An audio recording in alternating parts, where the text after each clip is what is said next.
Hello everyone, welcome to my channel. I am here to help you today. I know you use this video to fall asleep, so before that, like the video and subscribe to the channel. Also, where are you from and what time are you watching? Now get comfortable and relax. Case 1. Around 6 a.m. on June 2nd, 2020, outside an apartment on the 16th floor of a residential complex in Nanchang, an 8-year-old girl, Ling Ling, stepped into the hallway in a state of panic. Her entire body was trembling, her tiny hands clenched tightly with fear. Timidly, she reached out and knocked on the neighbor's door, soft, hesitant knocks breaking the eerie silence. Within 5 minutes, the door slowly creaked open.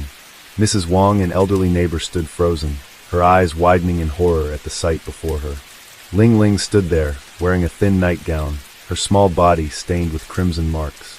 Her innocent eyes were filled with fear, and her lips trembled uncontrollably. In a weak, broken voice, she whispered, "Grandma, my mom, he hurt her." Immediately, Mrs. Wang called her daughter, and both of them rushed to Gu Qifan's apartment. As the door opened, they froze in horror. The entire place was soaked in a deep red hue, and the overpowering metallic scent filled the air, making them dizzy and nearly collapse. Mrs. Wang immediately called the police. Within about 15 minutes, law enforcement arrived at the scene. After an initial examination, police quickly confirmed the victim's identity as Gu Qifan, 33 years old, a single mother who lived with her 8-year-old daughter, Ling Ling. It was revealed that after her divorce, Gu Qifan rented a small apartment and opened a nail salon in a local shopping mall to support herself. Upon hearing that her daughter had been brutally murdered, Mrs. Gu rushed to the crime scene. Overcome with grief, she collapsed, her entire body shaking as she sobbed in agony. "My poor daughter, why did she have to die so tragically? Her body was mutilated, even her ears are gone." Not far away, little Ling Ling sat curled up in a corner, her gaze empty, detached from reality. It wasn't until the afternoon, after being comforted by the police and relatives, that Ling Ling slowly calmed down. In a faint voice, she recounted the horrifying moment. "It was him. He broke down the bedroom door. Mom and I were sleeping, but who was this him that Ling Ling referred to? Why did he ruthlessly take the life of a single mother right before an innocent child's eyes?" The police immediately expanded their investigation, focusing on those close to the victim, especially individuals who had conflicts or potential motives for the crime. According to some neighbors, Gu Qifan was a kind and pleasant person, but she was very private about her personal life and few knew details about her relationships. No one could have imagined that this horrifying tragedy stemmed from a mistake in choosing the wrong person. Let's go back in time to 2018, when Gu Qifan was a woman who had just stepped out of a failed marriage. With the desire to provide the best life for her child, Gu Qifan decided to open a small nail salon in the Huangfujing shopping center. Although the shop was not large, thanks to its prime location in a bustling area, the business thrived, helping her gradually stabilize her life. On days when she didn't have school, Ling Ling often accompanied her mother to the shop. To ensure her daughter could study while staying close to her, Gu Qifan prepared a small table for Ling Ling, where she could read books and do her homework while her mother worked. Gu Qifan always tried to give Ling Ling a complete childhood, dedicating all her love and care to her. She thought that peaceful life would last forever, but her fate changed at the end of 2018, when she accidentally met a man at a gathering with friends. That man's name was Qiu Jiang. Even as a single mother, Gu Qifan maintained her youthful and radiant beauty. She had a trendy fashion sense and took great care of herself, making it hard for others to guess her real age. At the 2018 gathering, Qiu Jiang was immediately captivated by her beauty. Not missing the opportunity, he actively approached her, started a conversation, and asked for her phone number, marking the beginning of an intense pursuit. Every day, Qiu Jiang appeared in front of her nail salon with a large bouquet of roses, patiently waiting for Gu Qifan to finish work.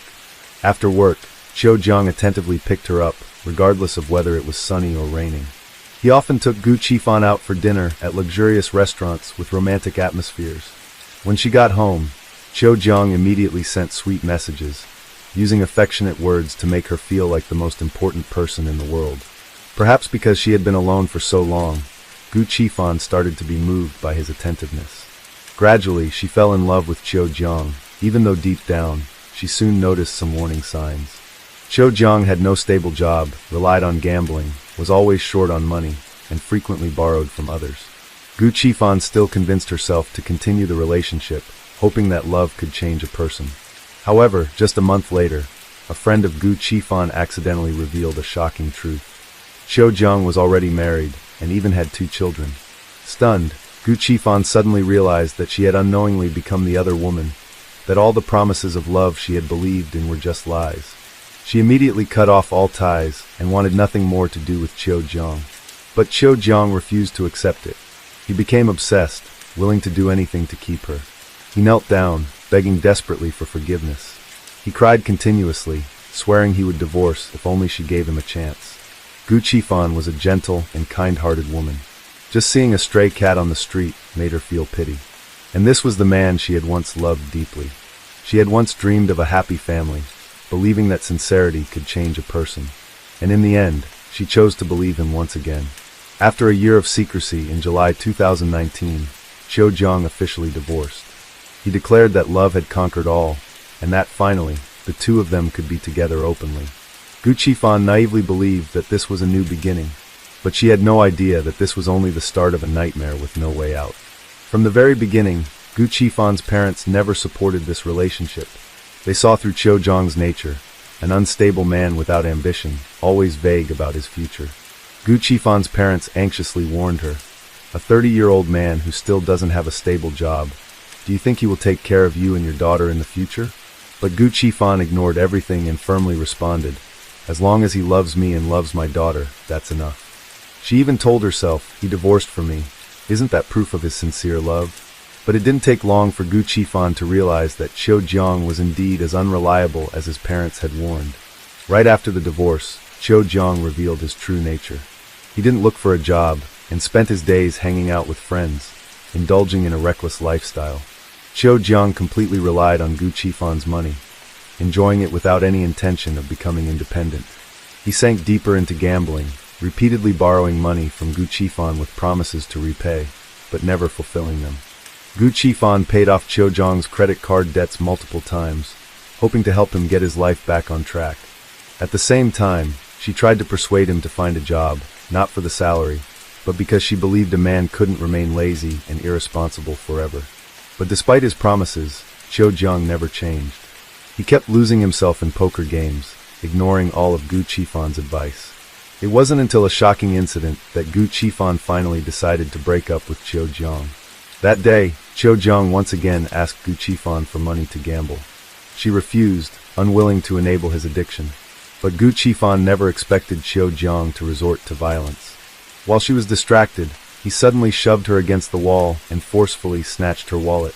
Without hesitation, he searched through it and took all the money inside. That act completely shattered Gu Qifan's trust in Qiu Jiang.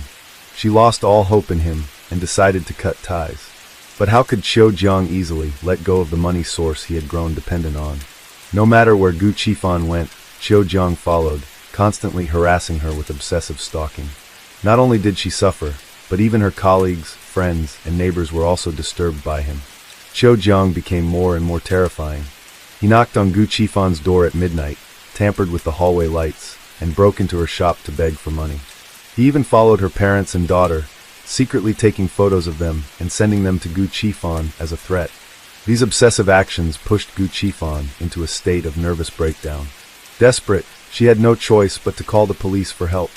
However, as soon as the police arrived, Qiu Jiang immediately pretended to be a decent man, acting obedient and remorseful. Since there was no concrete evidence of criminal behavior, the police could only warn and advise him to stop. As soon as the police left, Qiu Jiang resumed harassing Gu Qifan. Once, he shamelessly asked to borrow 20,000 yuan from her for gambling. Fed up with Qiu Jiang's constant stalking and harassment, Gu Qifan had no choice but to pay to avoid trouble. Hoping he would finally leave her alone, she transferred 20,000 yuan to Qiu Jiang.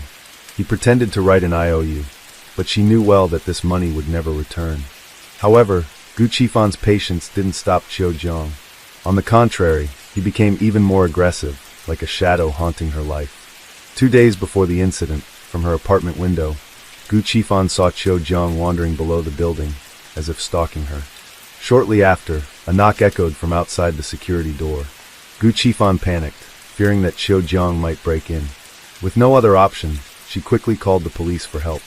When the police arrived, they immediately arrested Qiu Jiang, who was carrying a dagger. However, just as they were about to take him to the station, Gu Qifan hesitated.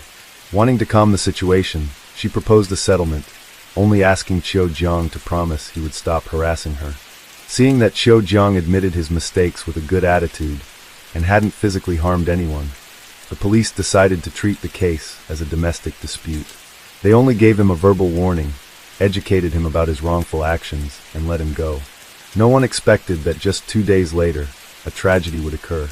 Qiu Jiang felt abandoned by Gu Qifan, bitterly believing she didn't appreciate him. He had divorced for her, left his wife and child, drowned in debt from gambling, and was unable to repay his loans. In the end, he had nothing left. He blamed everything on Gu Qifan, believing she was the one who ruined his life. And so he decided to make her pay with her life. At 7 p.m. in 2020, Qiu Jiang silently took a dagger and a kitchen knife, carefully hiding them under his clothes. Under the cover of darkness, Qiu Jiang sneaked into the apartment complex where Gu Qifan lived, his heart filled with hatred and murderous intent. Then, Qiu Jiang silently hid on the rooftop of the building, patiently waiting for the perfect moment to strike. Around 8 p.m., from the rooftop, he looked down and saw Gu Qifan and her daughter just entering the apartment complex. At that moment, Gu Qifan had no idea that a pair of eyes were silently watching her from above. As usual, she locked the security door and then carefully locked the inner door once more. According to Gu Qifan's daughter's later testimony, around 9 p.m., as they were preparing for bed, they suddenly heard the sound of a lighter and footsteps. The little girl anxiously asked her mother, "Mom, is he inside?" Immediately, they checked all the rooms but found nothing unusual. After that, Gu Qifan tightly shut the windows, locked the bedroom door, and even used a chair to barricade it for safety. At 5 a.m., Qiu Jiang used a spare key he had prepared in advance to sneak into the house. But when he tried to open the bedroom door, he realized it was locked from the inside. Enraged, Qiu Jiang kicked the door violently, breaking it open. The loud noise startled Gu Qifan and her daughter awake at the same time. Seeing Qiu Jiang burst into the room, Ling Ling trembled and clutched her mother's hand, whispering, "Mom, he's inside." Gu Qifan was shocked by Qiu Jiang's actions and shouted angrily, "What are you doing? Get out!" But before she could finish speaking, Qiu Jiang grabbed the kitchen knife and furiously lunged at her. He then pulled out a dagger and continued his frenzied attack, unleashing his madness on Gu Qifan's body. Ling Ling was paralyzed with fear, unable to move. But summoning all her courage, she trembled and screamed, "Don't hurt my mom." Qiu Jiang glared at the girl and coldly shouted, "Shut up." Fear gripped Ling Ling's throat, leaving her unable to utter another word. More than 10 minutes of horror passed before Qiu Jiang finally stopped. He took Gu Qifan's phone and calmly left the scene. By then, Gu Qifan had collapsed in a pool of red, silent forever. After a few minutes, Ling Ling finally dared to get out of bed, cautiously approaching her mother. She called her several times, but there was no response.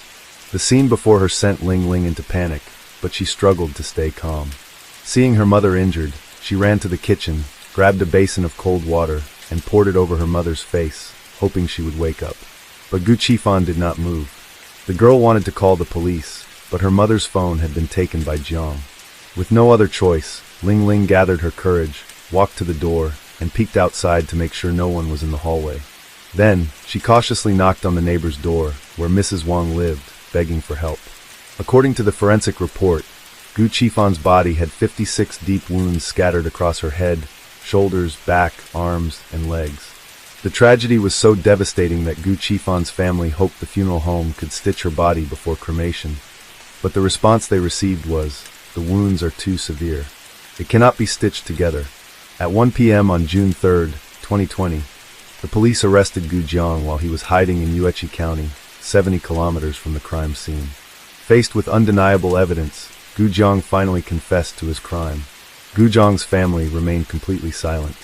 No one stepped forward to take responsibility or apologize to Gu Qifan's family.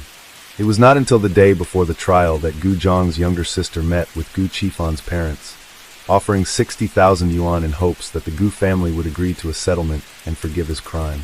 Outraged by the Gu family's indifference and irresponsibility, Mrs. Gu angrily cried out, "Can 60,000 yuan buy my daughter's life?" In the end, Gu Jiang's sister was thrown out of the house by Mr. and Mrs. Gu. On December 30, 2020, the Nanchang Intermediate People's Court announced its first instance ruling. Gu Jiang was convicted of intentional homicide and public disorder. His death sentence was suspended for 2 years, and he was ordered to pay over 760,000 yuan in compensation to the victim's family. This verdict sparked public outrage, but no one was more devastated and angered than the Gu family. Although Gu Jiang was sentenced to death, the 2-year suspension was unacceptable to them, because if Gu Jiang committed no further intentional crimes during the 2-year suspension, his sentence would be reduced to life imprisonment. Moreover, if he demonstrated good behavior, his sentence could be further reduced to 25 years in prison. As a result, the Gu family immediately submitted a petition to the Nanchang People's Procuratorate demanding a harsher sentence for Gu Jiang. After reviewing the relevant factors, on January 13, 2021, the Nanchang People's Procuratorate officially filed an appeal with the Sichuan High People's Court, requesting a reconsideration of the first instance ruling. On December 28, 2021, the Sichuan Supreme Court issued its final verdict. Gu Jiang was guilty of intentional homicide and was sentenced to immediate execution. Gu Qifan's death plunged her family into endless grief and despair. Her elderly parents in particular were unable to bear the pain of losing their daughter. As for Lingling, she was only 8 years old, but had to witness her mother's brutal murder with her own eyes. That horrific moment left a deep scar on her young heart, a permanent wound that could never heal. Since the tragedy, Lingling has been unable to sleep without the lights on. She frequently has nightmares and panics at loud noises. She became withdrawn and quiet. Her academic performance declined drastically, and she even showed signs of depression. Case 2. New York, September 2024. A shocking announcement was broadcast from the Queens District Attorney's Office.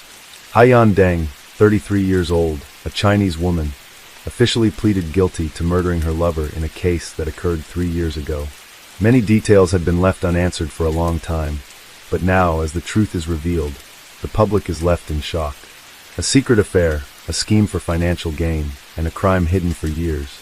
Haiyan Deng not only committed murder, but also used her unborn child to manipulate her lover, attempting to force him to divorce and pay a huge sum of money.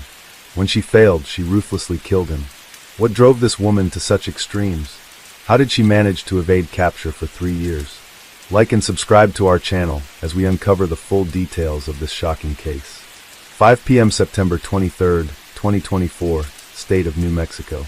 A regular afternoon on Interstate 40, near the town of Edgewood. Patrol Officer Rebecca Lane was on her usual shift when she spotted a silver SUV parked by the roadside. Inside was an Asian woman with a worried expression. As Rebecca approached, the woman, speaking limited English, explained that her tire was flat and she was waiting for a friend to help.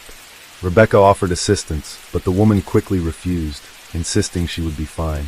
Not wanting to pressure her, Rebecca returned to her patrol car, assuming it was a minor issue. However, hours later, during her night patrol, Rebecca was stunned to see the same SUV still there. The woman remained by the roadside, now looking even more anxious. Something was wrong. This time, Rebecca decided to stop and approach. She gently asked, "You're still here? Is your friend reliable? Is he bringing the tire?" The woman looked confused, slowly pulled out her phone, pointed at a location on the screen, and asked, "Can you take me here?" Rebecca immediately hesitated. The destination was near the U.S.-Mexico border, an area notorious for smuggling, human trafficking, and organized crime. This was too risky. Unsure whether the woman was truly in trouble or hiding something, Rebecca's instincts as a cop made her cautious. She decided to check the SUV before doing anything else. If needed, she would take the woman to a safe location in town and call for roadside assistance. Following protocol, Rebecca reported the vehicle's license plate to dispatch. She had no idea that within seconds, a shocking truth would emerge. On the other end, the dispatcher's voice came through. This Pennsylvania license plate matches a vehicle on the National Wanted list. The suspect is linked to a homicide in New York, identified as Haiyan Deng. Rebecca's eyes locked to the woman standing before her. Was she just a stranded traveler? Or a cold-blooded murderer on the run? Worse yet, Rebecca's radio was on speaker mode. The woman had undoubtedly heard everything. Despite her limited English, she recognized the words New York. No further explanation was needed. The woman's expression changed instantly. Her eyes darted nervously, revealing her rising tension.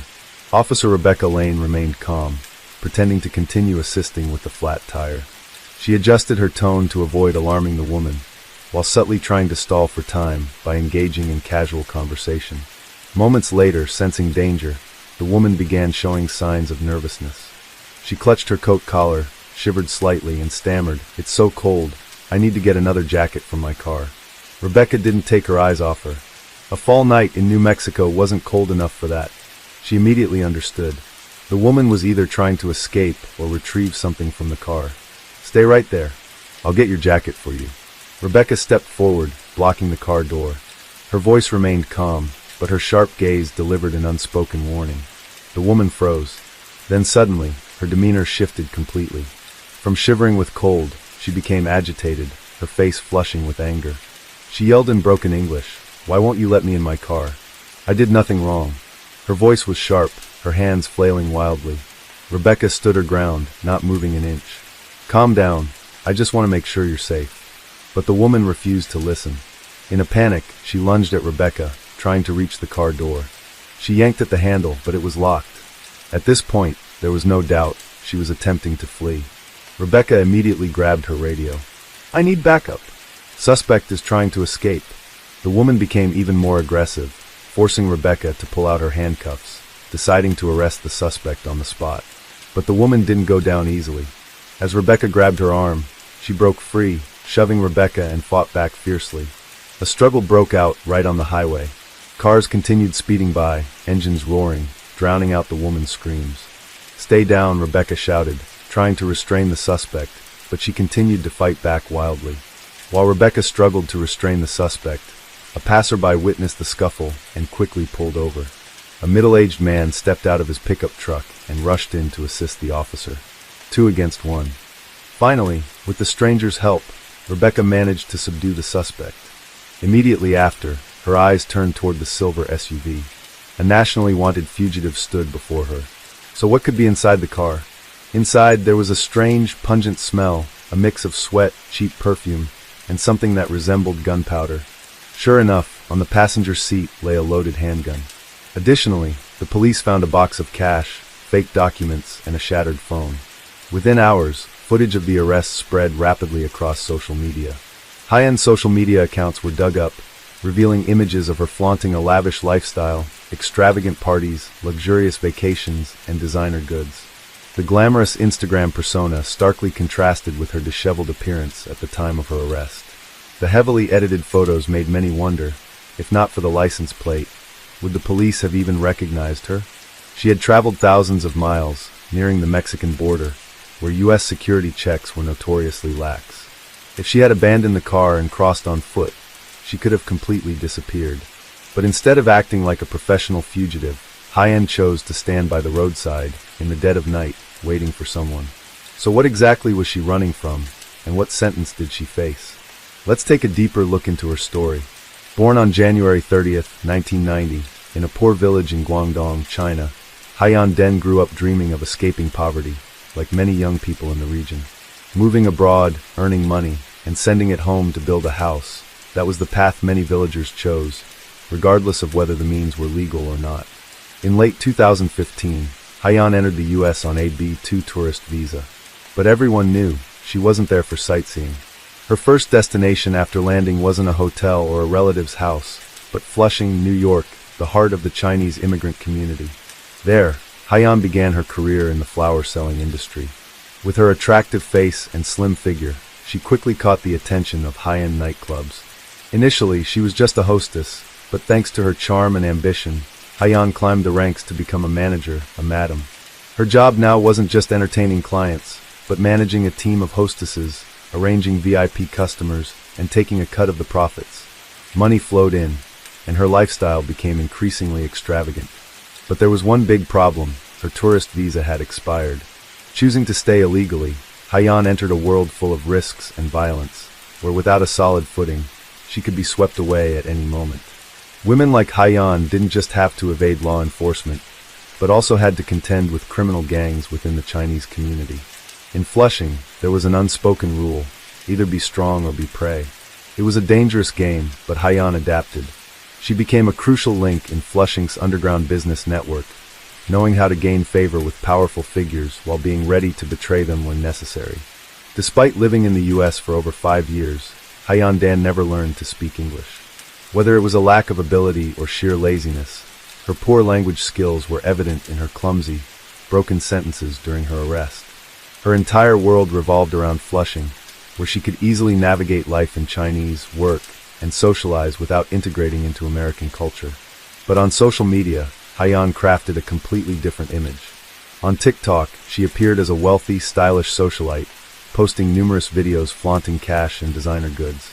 She even uploaded videos of herself practicing shooting at a gun range. Ironically, what seemed like mere showmanship would later become a crucial element in her murder case. Just as everything seemed to be going her way, the COVID-19 pandemic struck, delivering a severe blow to the nightlife industry and causing Haiyan's income to plummet. But financial struggles weren't her biggest fear. Her greatest concern was her illegal status in the U.S. The U.S. government was tightening immigration policies. ICE, Immigration and Customs Enforcement, crackdowns became more frequent, particularly targeting illicit brothels. To solve this problem, most women in Haiyan's situation chose the same solution: marrying a U.S. citizen. According to a former roommate, in just 2 years, Haiyan had cycled through at least 10 boyfriends. Most were former clients, but these relationships never lasted. In the nightlife scene, men liked to rescue good girls and encourage bad girls to reform. But none wanted a long-term commitment. They might enjoy the thrill, but the moment they sensed a risk of responsibility, they would disappear. Haiyan was no exception. She repeatedly failed to secure a stable relationship until she met Justin Lee, a man 5 years younger than her. Looking back, Justin Lee's parents were also immigrants from Fujian. They worked hard in Flushing, living frugally, so they could eventually open a large Chinese restaurant in East New York. Thanks to their cooking skills and sharp business sense, they gradually escaped poverty, eventually obtaining green cards and bringing their son to the U.S. from China. But Justin Lee was nothing like his parents. He was pampered from a young age, growing up in luxury. To make up for their years of separation, his parents spared no expense on their son. They bought him designer clothes, enrolled him in expensive private schools, and allowed him to live the life of a spoiled rich kid. Unlike most men who frequented nightclubs in search of young women, Justin was more interested in older, more experienced women. That was precisely why he was drawn to Haiyan Deng. And from this moment, Haiyan saw her chance for a better life. With a wealthy, generous man who was infatuated with her, Haiyan saw Justin Lee as an opportunity she couldn't afford to miss. She dedicated all her efforts to winning Justin over, making him feel special and unable to leave her. But the happy times didn't last long. Haiyan discovered a truth that posed a major obstacle to her plans. Despite being young, Justin Lee was already married with 2 children. His wife was a 22-year-old woman, and they had been married for 4 years. Determined not to lose her grip, Haiyan continued to pull Justin closer. She gave him her full attention, doing everything possible to maintain their relationship. She even started publicly posting intimate moments with Justin on social media. Haiyan's posts painted the picture of a devoted couple, despite the fact that Justin had never made any long-term promises to her. But no matter how hard Haiyan tried, Justin had no intention of leaving his wife and children.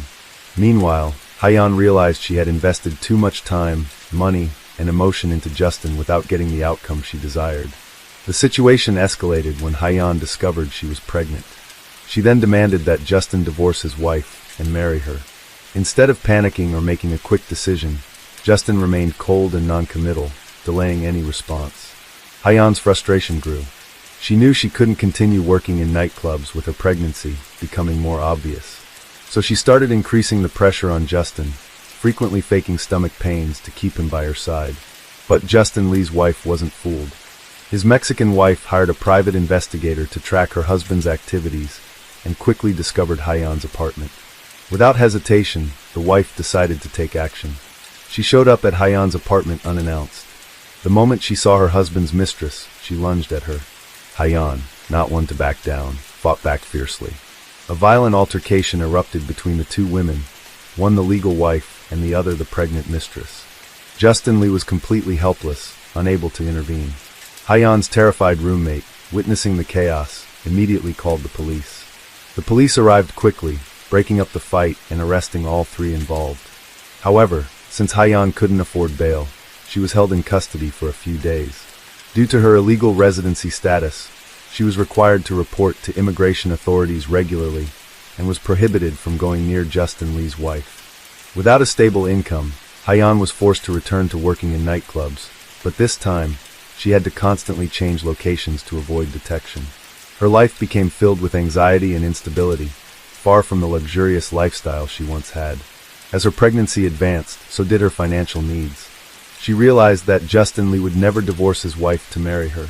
So, instead of clinging to a hopeless love, Hyeon bluntly demanded $500,000 from Justin Lee. She called it compensation for emotional distress and wasted time spent with him. She promised that, if he paid the money, she would take care of the pregnancy and disappear from his life forever. However, Justin Lee, who had been spoiled all his life, had never been forced to make such a significant decision on the spot.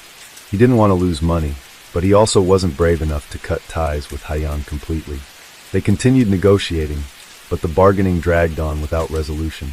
Tensions escalated, and every meeting turned into a heated argument. Then, suddenly, on September 19, 2021, Justin Lee vanished without a trace.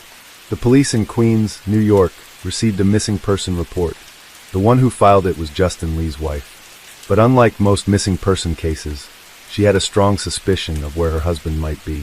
A few days before his disappearance, Justin and his wife had a heated argument at home. She had discovered that he was still secretly seeing Hyeon. Enraged, Justin Lee stormed out of the house without saying a word. He also turned off his phone, cutting off all contact. His wife suspected that he had gone to Hyeon for comfort. This wasn't the first time, but this time, 3 days had passed with no news, which was unusual. Even Justin's parents were unable to reach him. Sensing something was wrong, his wife finally decided to report him missing to the police. Understanding the situation, the police dispatched 2 officers to Hyeon's apartment to investigate. As soon as they stepped into the hallway, a faint, strange odor lingered in the air. Hyeon's roommate informed them that she hadn't seen Hyeon for 2 days. The door to Hyeon's bedroom was locked from the inside. The officers knocked multiple times, but there was no response. Left with no other choice, they decided to break down the door. The scene inside left them stunned. On the bed, a human-shaped object was tightly wrapped in a bed sheet. Blood stains had dried on the mattress, indicating that the incident had happened hours earlier. The overwhelming stench was suffocating. There was no doubt. Forensic experts were immediately called to the scene. When the sheet was removed, the body of a male victim was revealed. His body was covered in bruises, showing signs of an attack. The cause of death was a gunshot wound to the head. Based on the level of decomposition and rigor mortis, forensic experts estimated the time of death to be between 24 and 48 hours earlier. All valuables had been taken from the victim. The police reviewed the building's parking lot security cameras. Footage showed that 3 nights earlier, Justin Lee had driven a white Audi to Hyeon's apartment. After that, he was never seen leaving the apartment. The following morning, the camera captured a woman wearing a face mask leaving the apartment. She drove the white Audi away and never returned.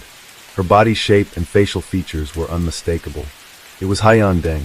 But now, Hyeon was also missing. The police immediately issued a nationwide arrest warrant. All evidence pointed to the fact that Hyeon had failed to reach a financial agreement with Justin Lee. In a fit of rage, she killed him, stole his belongings, and fled. The police visited the nightclub where Hyeon worked to gather information from her colleagues. Some witnesses reported that days before the incident, Hyeon had asked about purchasing a gun. She claimed that there had been a rise in robberies targeting female hostesses, and that she wanted a firearm for self-defense. Without proper documentation, Hyeon had to pay 3 times the market price to buy a handgun on the black market. The caliber and firing range of the gun matched the weapon used in Justin Lee's murder. Another critical detail emerged. Hyeon had told her colleagues that even if Justin agreed to give her money, she would not stay in the U.S. Her plan was to head north to Canada and start a new life. The police immediately alerted all U.S.-Canada border checkpoints and intensified their search. But days passed, and there was still no trace of Hyeon. That's when the police realized a crucial detail. Without U.S. citizenship, a green card, or legal documents, crossing into Canada was nearly impossible. It would be like walking straight into the hands of the authorities. They began to suspect that the Canada escape plan was a deliberate distraction. The real destination was likely the southern border, toward Mexico, where security was much more lenient. But if that were the case, why didn't she flee back to China? Haiyan's roommate revealed a shocking secret. Years ago, following the advice of a shady broker, Haiyan had destroyed her Chinese passport to apply for asylum. As a result, her asylum request was denied, and she lost her only form of identification. Without a passport, she couldn't board a flight back to China. At that moment, the police received a report from Pennsylvania linked to the case. It turned out that the white Audi Haiyan used to escape didn't belong to Justin Lee. In fact, it was registered to a friend of his named Mr. Wong. Due to his extravagant spending habits, Justin's parents had confiscated his car over the years. As a result, Justin had to borrow vehicles from friends to maintain his image. When Mr. Wong learned about Justin's disappearance, he checked the car's location using the GPS tracking system. He discovered that the vehicle was moving south along the interstate highway. Mr. Wong then remotely disabled the car, preventing it from starting. The vehicle was later abandoned in a parking lot in Houston, Texas. When the police arrived to inspect the car, they found a small amount of blood inside. Tests confirmed that it was Justin Lee's blood. Surveillance footage showed that when Haiyan realized the car had been locked, she appeared extremely distressed. She made multiple phone calls. A short while later, a middle-aged man arrived. He requested to remain anonymous, but later admitted to the police that he was a regular client of Haiyan. In a state of panic, Haiyan offered him a large sum of money to rent a car for her. The man believed Haiyan was fleeing from a gang. Driven by greed, he agreed to help. He rented a silver Honda CR-V and handed it over to Haiyan. The moment she received the car, she sped off, heading straight toward the Mexican border. After traveling 3,000 kilometers, when the vehicle suffered a flat tire, Haiyan's escape came to an end. The New Mexico police had just carried out one of the most dramatic arrests of the year. 2 months later, she was extradited back to New York to attend her first court hearing. In court, Haiyan remained completely silent, only denying the charges. But one detail shocked the public. Haiyan's pregnancy was visibly evident. A later report confirmed that she had given birth in April 2022. But who was the child's father? That remains an unsolved mystery. On September 18, 2024, the Queens District Attorney officially announced that Haiyan Deng had pleaded guilty. Melinda C., the Queens District Attorney, stated, "A life was senselessly taken, and the defendant now faces a long prison sentence for her actions." The court sentenced Haiyan Deng to 27 years in prison, bringing an end to the fugitive's 3-year run. Case 3. On May 21, 2021, South Korean Air Force Sergeant Lee Urim unexpectedly committed suicide in her military dormitory. But this was no ordinary suicide. Just before leaving this world, Lee Urim left behind a video exposing everything she had endured during her service. Even more tragic was the fact that the day she chose to end everything was also the day of her wedding to her longtime boyfriend. When this information was made public, it caused a massive outcry in South Korea, leading to nearly 400,000 people signing a petition demanding a thorough investigation. That evening, they celebrated with a dinner at an upscale restaurant. After dinner, her husband had to work a night shift. Lee Urim drove him to his workplace. She was still smiling, still acting as normal as any other day. Past 11 p.m., Lee Urim opened the fridge and took out the meal she had prepared for her husband the next morning. She placed the meal on the table and adjusted the lid. Then she picked up her phone and sent her husband a familiar message. "Good night. See you tomorrow." But this time, there was no "see you tomorrow." Right after sending the message, she set her phone down, turned on the camera, and recorded the final moments of her life. "I tried to fight. I followed the procedures, but no one stood by my side. I was betrayed, forced into silence. I can't bear it anymore." The next morning at 6:30 a.m., her husband finished his shift and returned home. However, the moment he opened the door, a horrifying scene unfolded before his eyes. Lee Urim was lying motionless on the floor. She had taken her own life. Her body was ice cold. Her husband immediately called her family. He still couldn't believe the reality before him. The room was still neat, with no signs of struggle or disorder. It was as if Lee Urim had planned everything in advance. But the most haunting thing wasn't Lee Urim's body. It was the phone lying next to her. The screen was still lit, displaying an unwatched video. From here, the veil of secrecy, or rather, the reason behind this tragedy, began to unravel. Lee Urim had been sexually assaulted by her own comrades, and when she reported it, no one helped her. The perpetrators were not only unpunished, but had also conspired to defame her, making her feel like a troublemaker, someone who deserved to be scorned. She felt that her body had been tainted, and that she was no longer worthy of her fiancé. Death was the only way she could atone for what she believed was her fault. In the video, Lee Urim didn't just expose those who destroyed her life. She also spoke about herself, about the things that made her strong, but also made her a target for merciless suppression. Lee Urim was not an ordinary girl. From a young age, she possessed a natural beauty and aura that rivaled any celebrity. Talent scouts even approached her multiple times, inviting her to enter the entertainment industry. Her friends never understood why she refused. She could have become a famous star, a top actress, achieving fame and wealth effortlessly. But she rejected it. To Lee Urim, fame meant nothing. She had another dream. She wanted to be a soldier. And with perseverance and extraordinary effort, she achieved her dream, becoming a female officer in the South Korean Air Force. In 2017, Lee Urim officially joined the 20th Fighter Wing of the South Korean Air Force, one of the most prestigious and elite units in the country. Established in December 1996, the 20th Fighter Wing was not only a key unit in the Air Force, but also frequently participated in joint military exercises with the U.S., showcasing its strategic importance. Being selected into such an elite unit was a great honor for any soldier. For Lee Urim, this wasn't just an achievement, it was a significant step toward fulfilling her dream of becoming an exceptional military officer. She thought she was getting closer to her life's purpose. But she didn't realize that her nightmare was just beginning. Because she was a woman, in an environment dominated by male soldiers, she quickly became the center of attention.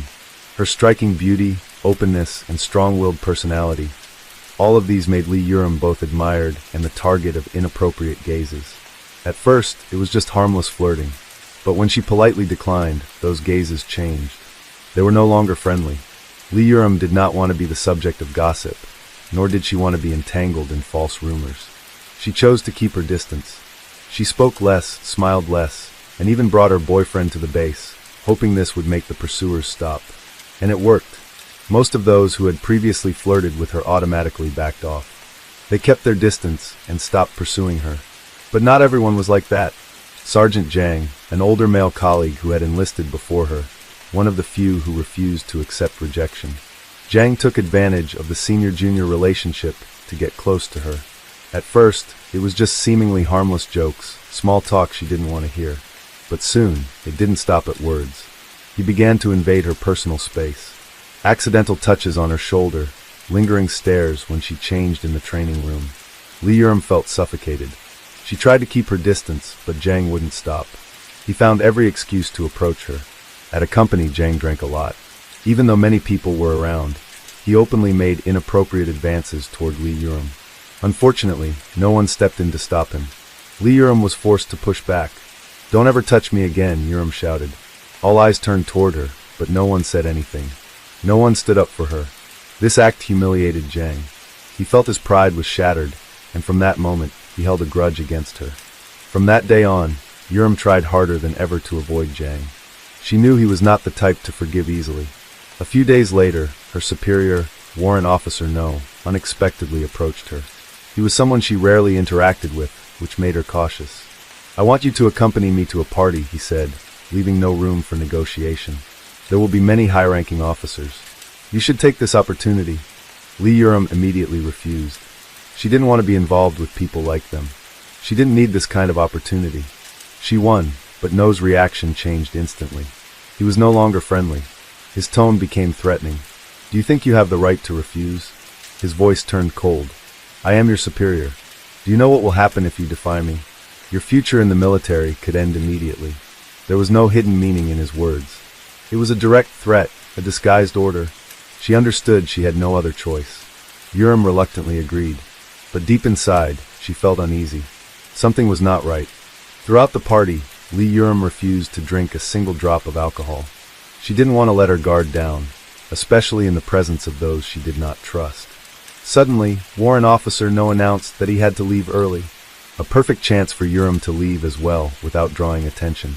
She stood up, ready to leave. But at that moment, Sergeant Jang, drunk, stood in her way. His eyes were bloodshot, his breath reeking of alcohol. "I drank too much and can't drive home," Can you take me back? His voice was slurred. Urim hesitated. She didn't want anything to do with him, but she also didn't want to make a scene. He was clearly drunk. If he drove himself, an accident could happen. Wanting to leave the party as soon as possible and avoid drawing attention, Urim reluctantly agreed. But she had no idea this would be the decision that led to her tragedy. While driving Jang home, when they reached a deserted road, he suddenly seized control and forced her to stop the car. Before she could react, he forced himself on her, ignoring her protests. Lee Urim fought back with all the strength she had, but she couldn't escape her cruel fate. She returned to the base in turmoil. It felt like a nightmare, but it was real. She had been violated by her own comrade. But she couldn't stay silent. She couldn't let him get away with it. She decided he had to pay. The next morning, she went straight to her direct superior, Warrant Officer No. She reported everything, demanding justice. She believed he would help her. No pretended to listen. He feigned sympathy. I understand, Lee Urim. I will report this to the higher-ups. Don't worry, Jang will be severely punished. Urim felt comforted. She believed her superior's promise, convinced that justice would be served. But it was all a trap. As soon as she left the office, No immediately called Jang to inform him. He couldn't let this incident come to light. If his superiors found out, he would be implicated as well. That evening, Sergeant Jang unexpectedly appeared in front of Lee Urim. His face filled with arrogance. He threatened her for what she had done and warned that if she didn't comply, he would reveal what happened in the car that night to her fiancé. Lee Urim couldn't take it anymore. She went back to No and demanded an explanation. But this time, No longer pretended to be sympathetic. His face was cold, filled with contempt. He didn't need to fake it anymore. This isn't anything new, he smirked. Did you really think you could serve in the military without facing things like this? Lee Urim froze. Those words hit her like a slap. She had believed someone would help her. But it was all a lie. No never intended to protect her. He only wanted to cover things up to protect himself. But Urim refused to let this go. She couldn't let Jang and No get away with it. She decided she would fight to the very end. She retrieved the dashcam footage from her car. The images captured on it were undeniable proof of what Jang had done to her. She took the evidence to the military police department. This time, she believed the truth would come to light. Jang would be punished, justice would be served. But she was wrong. The military police accepted her complaint, but took no action against Jang. No arrest warrant, no suspension from duty, nothing. Instead, they summoned her for questioning, again and again. Every interrogation forced her to relive the nightmare. She was forced to recount every horrifying detail, every moment she wished she could erase. This ordeal took a toll on her mental and physical health, causing her to deteriorate significantly. She demanded that the military police summon Jang. But it took half a month before they finally called him in. And it was just a perfunctory questioning. They asked him a few basic questions, showed no seriousness, and then let him go. No charges were filed. No disciplinary action was taken. Finally, after weeks of waiting, the investigation results were announced. And it broke her completely. Sergeant Jang denied everything. He gave a single excuse. I was drunk. I don't remember anything. And shockingly, the military police accepted this defense. There is not enough evidence to conclude that Jang committed any wrongdoing. That was their final ruling. Jang faced no punishment. He was merely transferred to another unit, a meaningless slap on the wrist that had zero impact on his life. The South Korean Air Force didn't want this case to tarnish its reputation, so they made a firm decision to bury everything. When all her cries for help led nowhere, when every door was slammed shut in her face, Lee Urim began losing faith in the military. She couldn't endure it any longer. She requested a 2-month medical leave to return home and rest. But she never expected that this decision would only make Jang bolder. He kept calling her, harassing her nonstop. Meanwhile, the military police department also sent people to pressure her into dropping the complaint, or more accurately, to threaten her. Pretend like nothing happened. You still have a future ahead of you. Don't ruin yourself. She refused. But then they escalated their threats. They would tell her family everything. This felt like a punch to her soul. She wasn't afraid for herself. She was afraid for her loved ones. She didn't want them to suffer alongside her. And so, she was forced to endure this alone. On May 18th, when her medical leave ended, Lee Urim returned to the base. However, she was informed that she had been transferred to the 15th Fighter Wing. The decision was made without any explanation. No one asked for her opinion, and no one warned her in advance. Lee Ran accepted the change in work environment, hoping that the new place could bring her some peace. But things didn't go as she expected. News of her assault had spread throughout the Air Force. Every time she walked past her colleagues, she could feel their judgmental stares, hear their whispers, and the cruel words filled with contempt. When everything exceeded her limit of endurance, Lee Ran could no longer hold on. She chose to end it all, but she did not leave in silence. She left behind clear evidence of the crimes committed against her. A video, a suicide note, a detailed file documenting everything that had happened to her. It was all carefully prepared. When news of Iran's death spread, the South Korean military immediately tried to suppress information. The Ministry of National Defense dismissed her death as a small, isolated incident. A brief statement was posted on the official website of the South Korean Air Force. No apology. No real investigation took place. Her family, however, could not accept this injustice. Her father refused to let his daughter be forgotten. In the depths of his grief, he submitted a petition to the Blue House demanding justice for his daughter. This petition was not just a plea for help. It was an indictment. He accused those involved in his daughter's death and demanded that the truth be brought to light before the public. Immediately, the case sent shockwaves throughout South Korea. No one could believe that such brutality existed within a prestigious military unit like the South Korean Air Force. Within 2 days, nearly 400,000 people signed the petition, demanding action against those responsible. Under immense public pressure, the South Korean Ministry of National Defense had no choice but to act. Within 2 days, Sergeant Jang was urgently arrested. He had nowhere left to run. During the investigation, Jang not only confessed to all accusations, but also revealed that he had assaulted another female soldier before. The pressure continued to mount. Mass protests erupted across the country, demanding severe punishment. The media continuously exposed loopholes in the military system. In the end, Sergeant Jang was sentenced to 9 years in prison, a harsher sentence than previous cases, but still not enough to appease public outrage. But there was still one major issue: those who covered up the case. The powerful figures who ignored the crime, who silenced Yairam, and they faced no punishment. Yairam's father understood this. He decided to take things further. He hired a lawyer to sue those involved for deliberately concealing the truth. They could not escape. They had to be held accountable. During the investigation, the lawyer uncovered a horrifying truth. Lee Yairam was not only attacked by Jang. Several other senior officers were also involved. The pressure on the South Korean military leadership became unbearable. Someone had to take responsibility. The Chief of Staff of the South Korean Air Force, General Lee Yong, was forced to resign. He had known everything but did nothing. The Minister of National Defense was also forced to issue a public apology and take accountability before the public. For the first time in history, a sexual assault case in the military forced high-ranking officials to face responsibility. The case was so serious that even former South Korean President Moon Jae-in had to publicly address it. In his speech, he emphasized the importance of ensuring safety and protecting the rights of those serving in the military. Lee Yairam sacrificed her life to expose this brutal reality. She did not die in vain. But did this truly expose all the dark corners of the military, or was it merely a small glimpse into an even greater mystery? Case 4.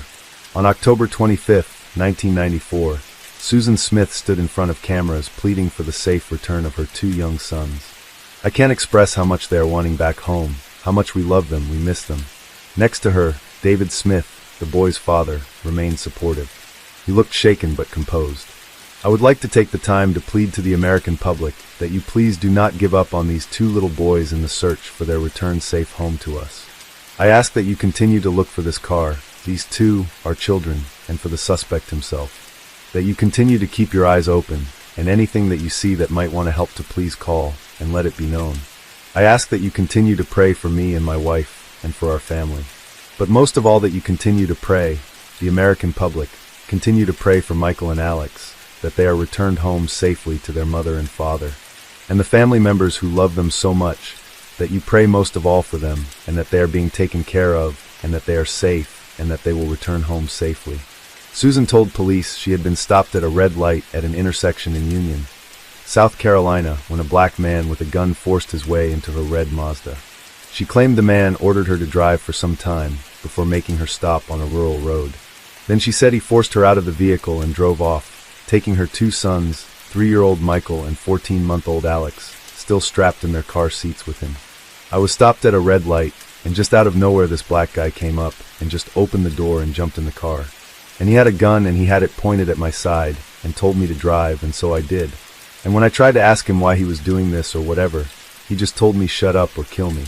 So I just kept driving. My babies were in the back seat and they were crying. And I tried to tell him everything was going to be okay. He told me to get out. And I said, well, can I get my children? And he said, no. He said, I don't have time for that. And they were just crying. Panicked and disoriented, Susan ran toward a nearby home, frantically pounding on the door for help. A resident answered and quickly called 911. Police arrived within minutes and immediately launched a search. For the next 9 days, the entire nation was gripped by the heartbreaking ordeal of a young mother pleading for her children's safe return. 2 young children being abducted by a stranger had people on high alert.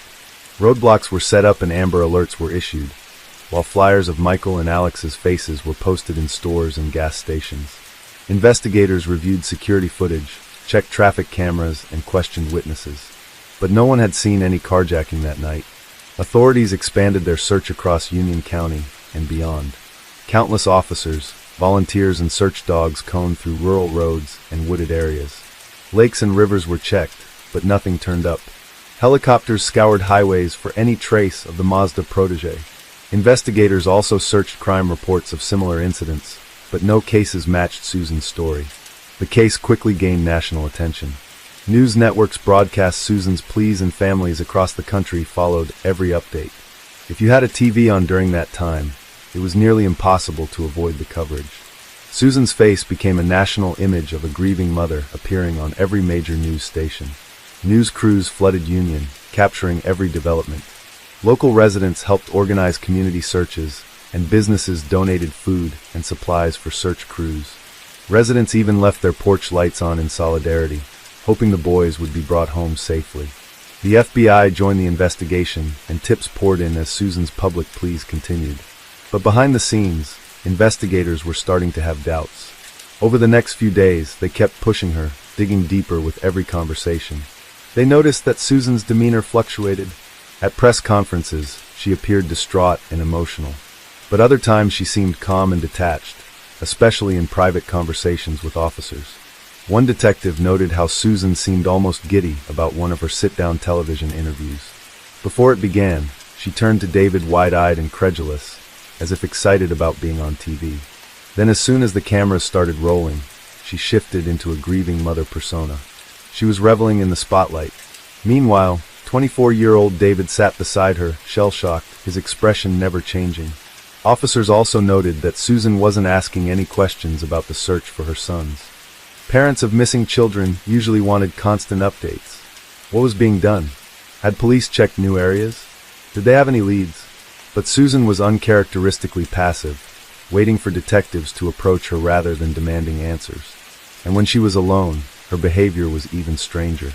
She was seen laughing and chatting casually when she thought no one was watching. Investigators noted her mood shifts, how she could go from sobbing in front of cameras to being composed in private. And speaking of sobbing, that term is being generous. Because officers weren't the only ones who noticed that her tearful pleas never seemed to produce any actual tears. And then there were the details of her story that didn't quite add up. She claimed the carjacker forced her to drive around for nearly an hour before making her pull over. But when police retraced her route, they found no witnesses, no security footage, and no evidence to support her timeline. And then there was the red light. Susan initially told police she had been stopped at a red light on Monarch Mills Road when the man approached her car. But late at night, the traffic lights were timed so a red light would only be triggered by cross traffic and would not stay red for as long as she reported. And no one reported seeing a stranded woman or a struggle at the intersection. There was also a lack of physical evidence. There were no tire marks where Susan claimed she had been forced out of the vehicle and the assailant sped off. No one had seen Susan's Mazda, no sightings, nothing.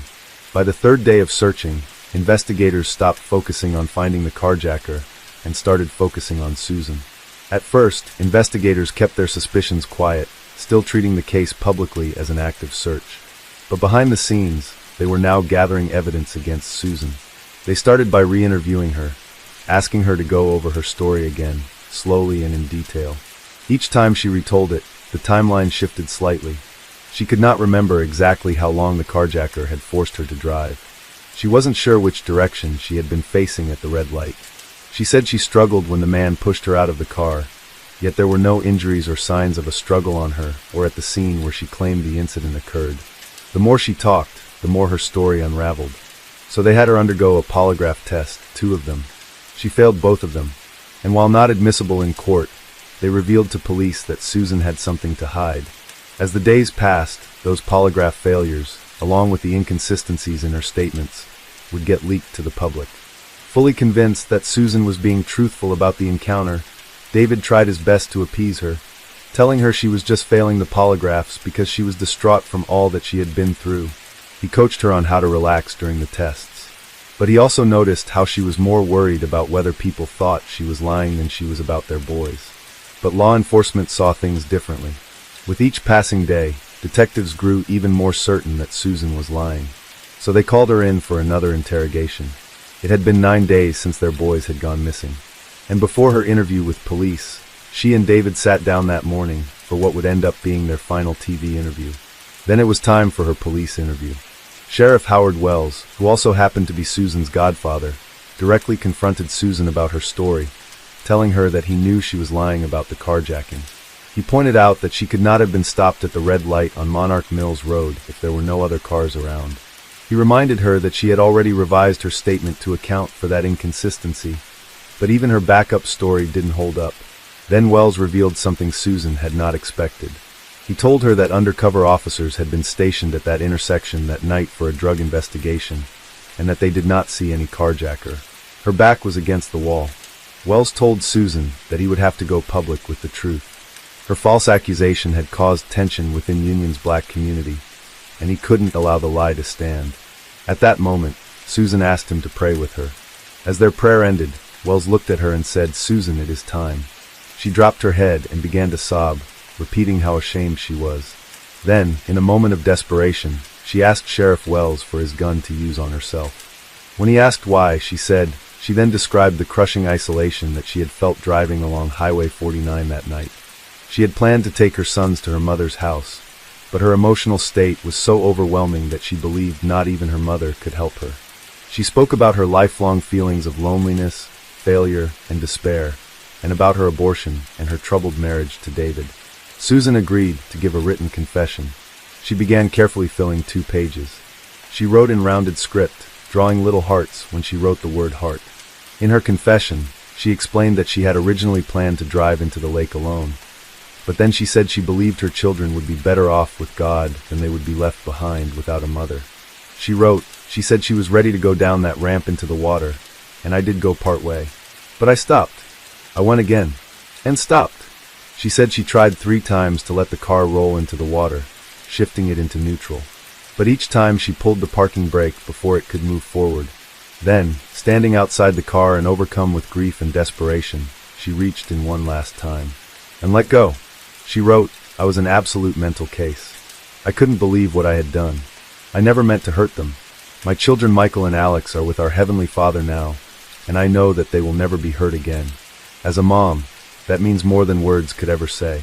The car with Michael and Alex strapped inside rolled forward, disappearing into the dark waters of the lake. And Susan walked away. The truth about her son's disappearance was no longer a mystery. But the darker truth behind what led to it all was yet to unfold. The uncomfortable details began spilling out when detectives asked Susan why she did it. She admitted that it revolved around the contents of a letter. But to understand the letter and why it mattered so much, we first have to look back at the slow-motion disaster that had been Susan Smith's life up until that point. Susan Lee Vaughn was born on September 26, 1971 in Union, South Carolina. When she was 6 years old, her father Harry Vaughn died by suicide. Her mother Linda Vaughn later married Beverly Russell, a local businessman and active member of the Christian Coalition. As a teenager, Susan reported that Beverly had sexually abused her, which he later admitted to. After high school, Susan took a job at Conso Products, a textile company in Union. It was there that she met David Smith, and the two began dating. Their relationship moved quickly, and in March 1991, when Susan was 19 years old, they got married. The marriage was unstable from the beginning. Both Susan and David were involved in extramarital affairs, and their relationship was marked by frequent arguments and separations. Despite the turmoil, they had 2 children together, Michael in 1991 and Alex in 1993. Financial struggles added to the couple's marital problems. They lived in a modest home in Union, and while both worked, money was tight. Susan had expensive tastes and reportedly resented their financial situation. Susan and David separated multiple times, and in May 1994, they officially divorced. So despite appearing as a couple in front of the cameras, David and Susan had actually been legally divorced for months, and while they remained connected through their sons, Susan had started moving on with her personal life. Not long after the divorce, she became involved with someone new. This new relationship quickly became the center of Susan's attention, and as she would reveal to investigators, a key part of what led to her boys being at the bottom of a lake. His name was Tom Finley. He was the son of her boss, Akanso. By all accounts, he was nothing like David. He came from a well-known local family, and had the kind of wealth and status that Susan had always seemed to crave. But by her own admission, Susan was also sleeping with her boss, Tom's father. Which brings us back to her confession and that letter.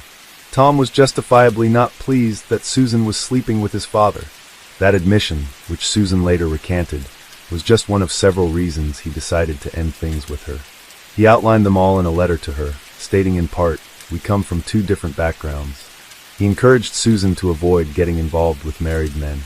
He also said his final statement to her was, in her confession letter, Susan openly admitted that Tom's rejection was at the heart of her despair and her deadly decision.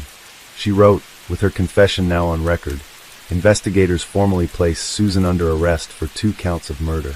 Before making any announcements or notifying family, authorities worked to confirm Susan's statements. They sent in divers to locate the submerged vehicle and the boys' bodies in John D. Long Lake.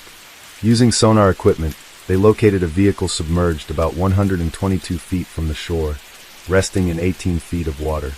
As the car was pulled out, it became immediately clear that the 2 boys were still inside, strapped into their car seats, just as Susan had described. Authorities at the scene visibly reacted, some turning away, others appearing emotional as the reality set in. Emergency personnel confirmed the deaths of Michael and Alex Smith. Once the vehicle was fully removed, forensic teams began their examination. The car doors were locked, reinforcing Susan's admission that she had intentionally left her sons trapped inside as the car sank.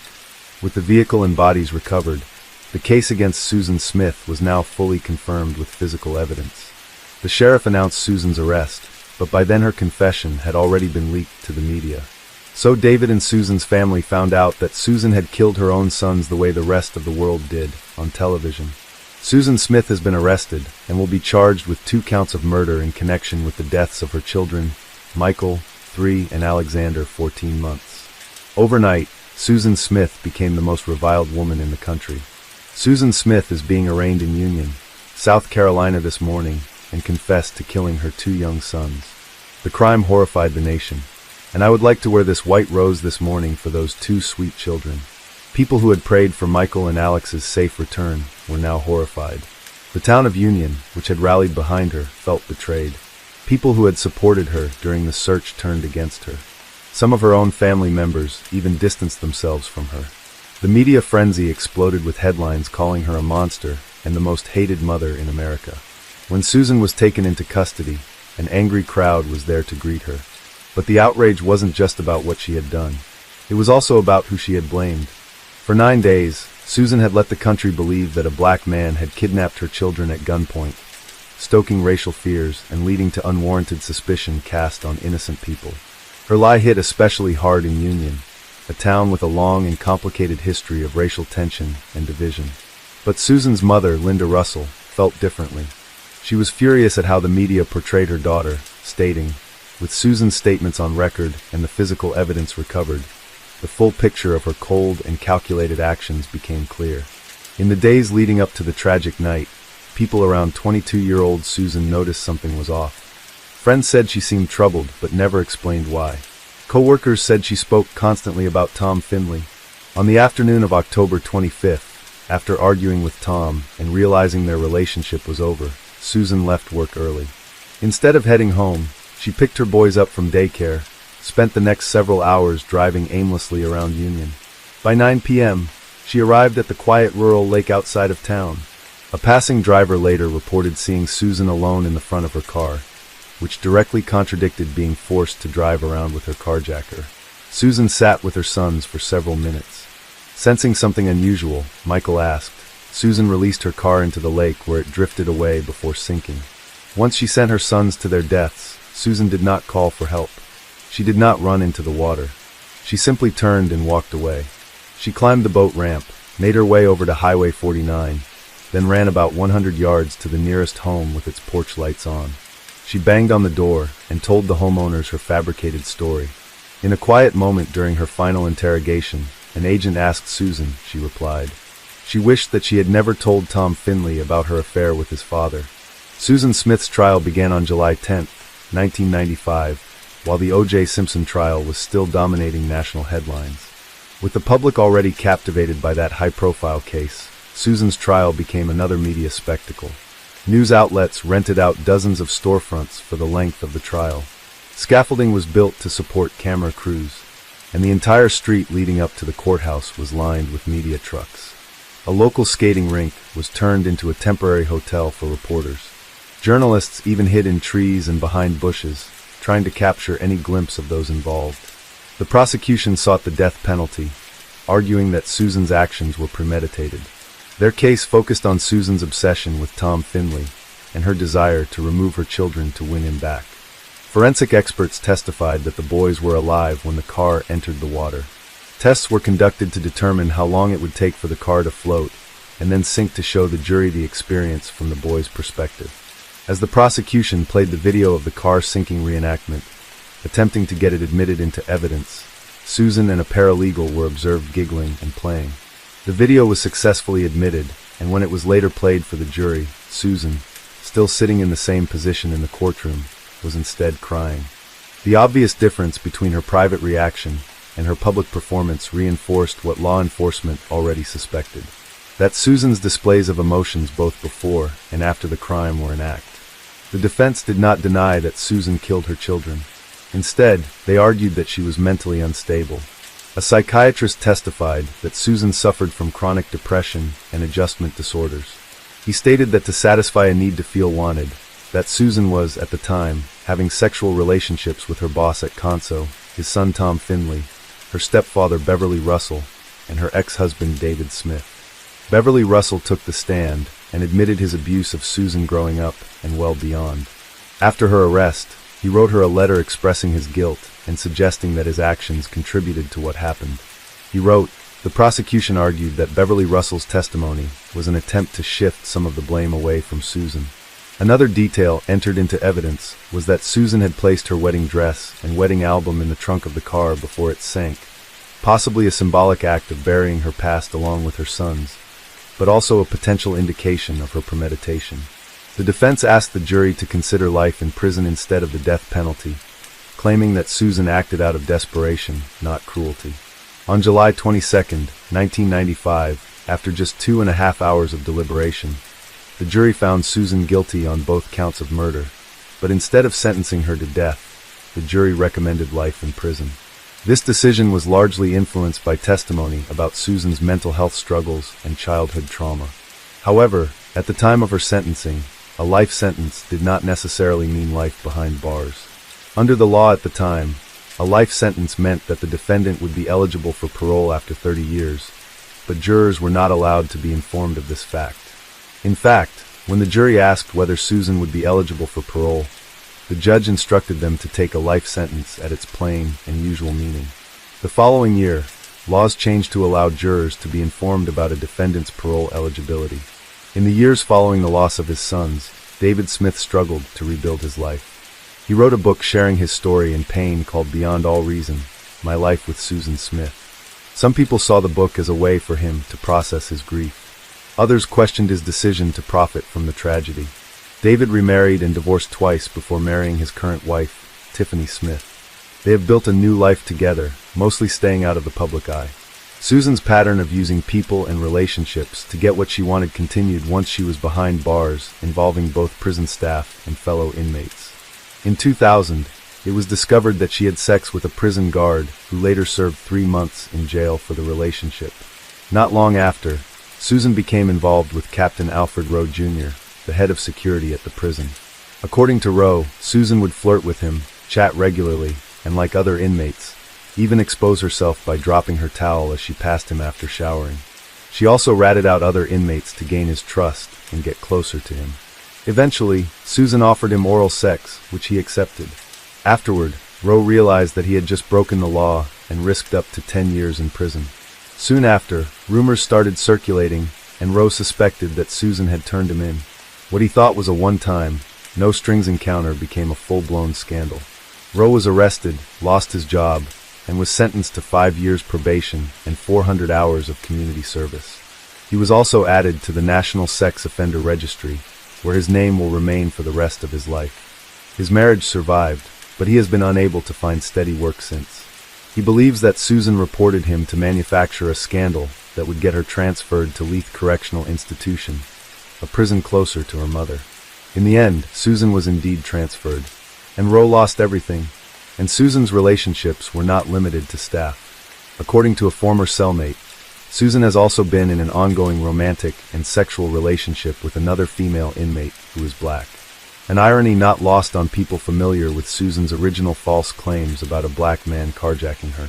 When Susan was in an argument with one of her lovers, her cellmate overheard Susan tell the woman, "I killed my ing kids. Do you think I care about yours?" That former cellmate, named Christy, used to serve as Susan's guppy, acting as a lookout during Susan's sexual encounters, helping her obtain drugs and covering for her. At one point, Susan apologized to Christy for a close call that Christy had while covering for her. To reassure her, Susan promised to give her $300 the next day as a thank you, a huge amount to be exchanging behind bars, but a trivial amount for Susan, which leads to Susan's financial situation. According to Christy, money talks, and Susan Smith had a lot of it. So combining her money with being a long-serving inmate, Susan has a lot of power behind bars. Christy commented that if she were released, Susan could live the rest of her life with the money she's got. As for where she got so much money, Susan has received a steady stream of financial support from people on the outside, including through sites like writeaprisoner.com, where she received so many messages and negative media attention that the site eventually removed her profile. But Susan still receives a seemingly endless flow of money, from strangers to men she met online, and even a documentary filmmaker who deposited money into her prison account in exchange for information, a violation that led to disciplinary action in 2024. At one point, a man who had fallen for Susan said he planned to give her over $200,000 upon her release. One former admirer corresponded with her for 18 months. He noted how she never asked him for anything directly, but happily accepted whatever he sent. He loved her, but after finding out she was communicating with other men, he determined she probably didn't love him. He ended their relationship and said he felt duped. After serving 30 years in prison, Susan became eligible for parole in November 2024. From prosecutors to David Smith to the correctional officer whose life she ruined to her fellow inmates, no one believed that she had been rehabilitated or deserved release. At her hearing, she cried and expressed remorse. Ms. Smith, what would you like to tell us today? First of all, I want to say how very sorry I am. It's okay, Susan. Just talk with us. I know that what I did was so horrible. And I would give anything if I could go back and change it. And I love Michael and Alex with all my heart. Did you use drugs or alcohol the night that you murdered your children? No, ma'am, I was not. Your attorney talked about working with mental health. Is that helpful to you? Ma'am? Mr. Thomas. I hear you. Mr. Thomas talked about the fact that you were working with mental health. And my question is that helpful to you? Yes, ma'am. Is that something that you would be willing to continue with on the outside if you were granted parole? Yes, ma'am. Susan's traumatic display of emotion does not at all match the straightforward, neutral line of questioning. Her exaggerated reaction just doesn't fit the moment. Ms. Smith, your crime took a lot of resources from the law enforcement community. What, if anything, would you say to the folks who worked so hard to find your children if you had the opportunity to speak to them today? That I'm sorry that I put them through that. I really am. I'm so sorry to the survivors that had to find them.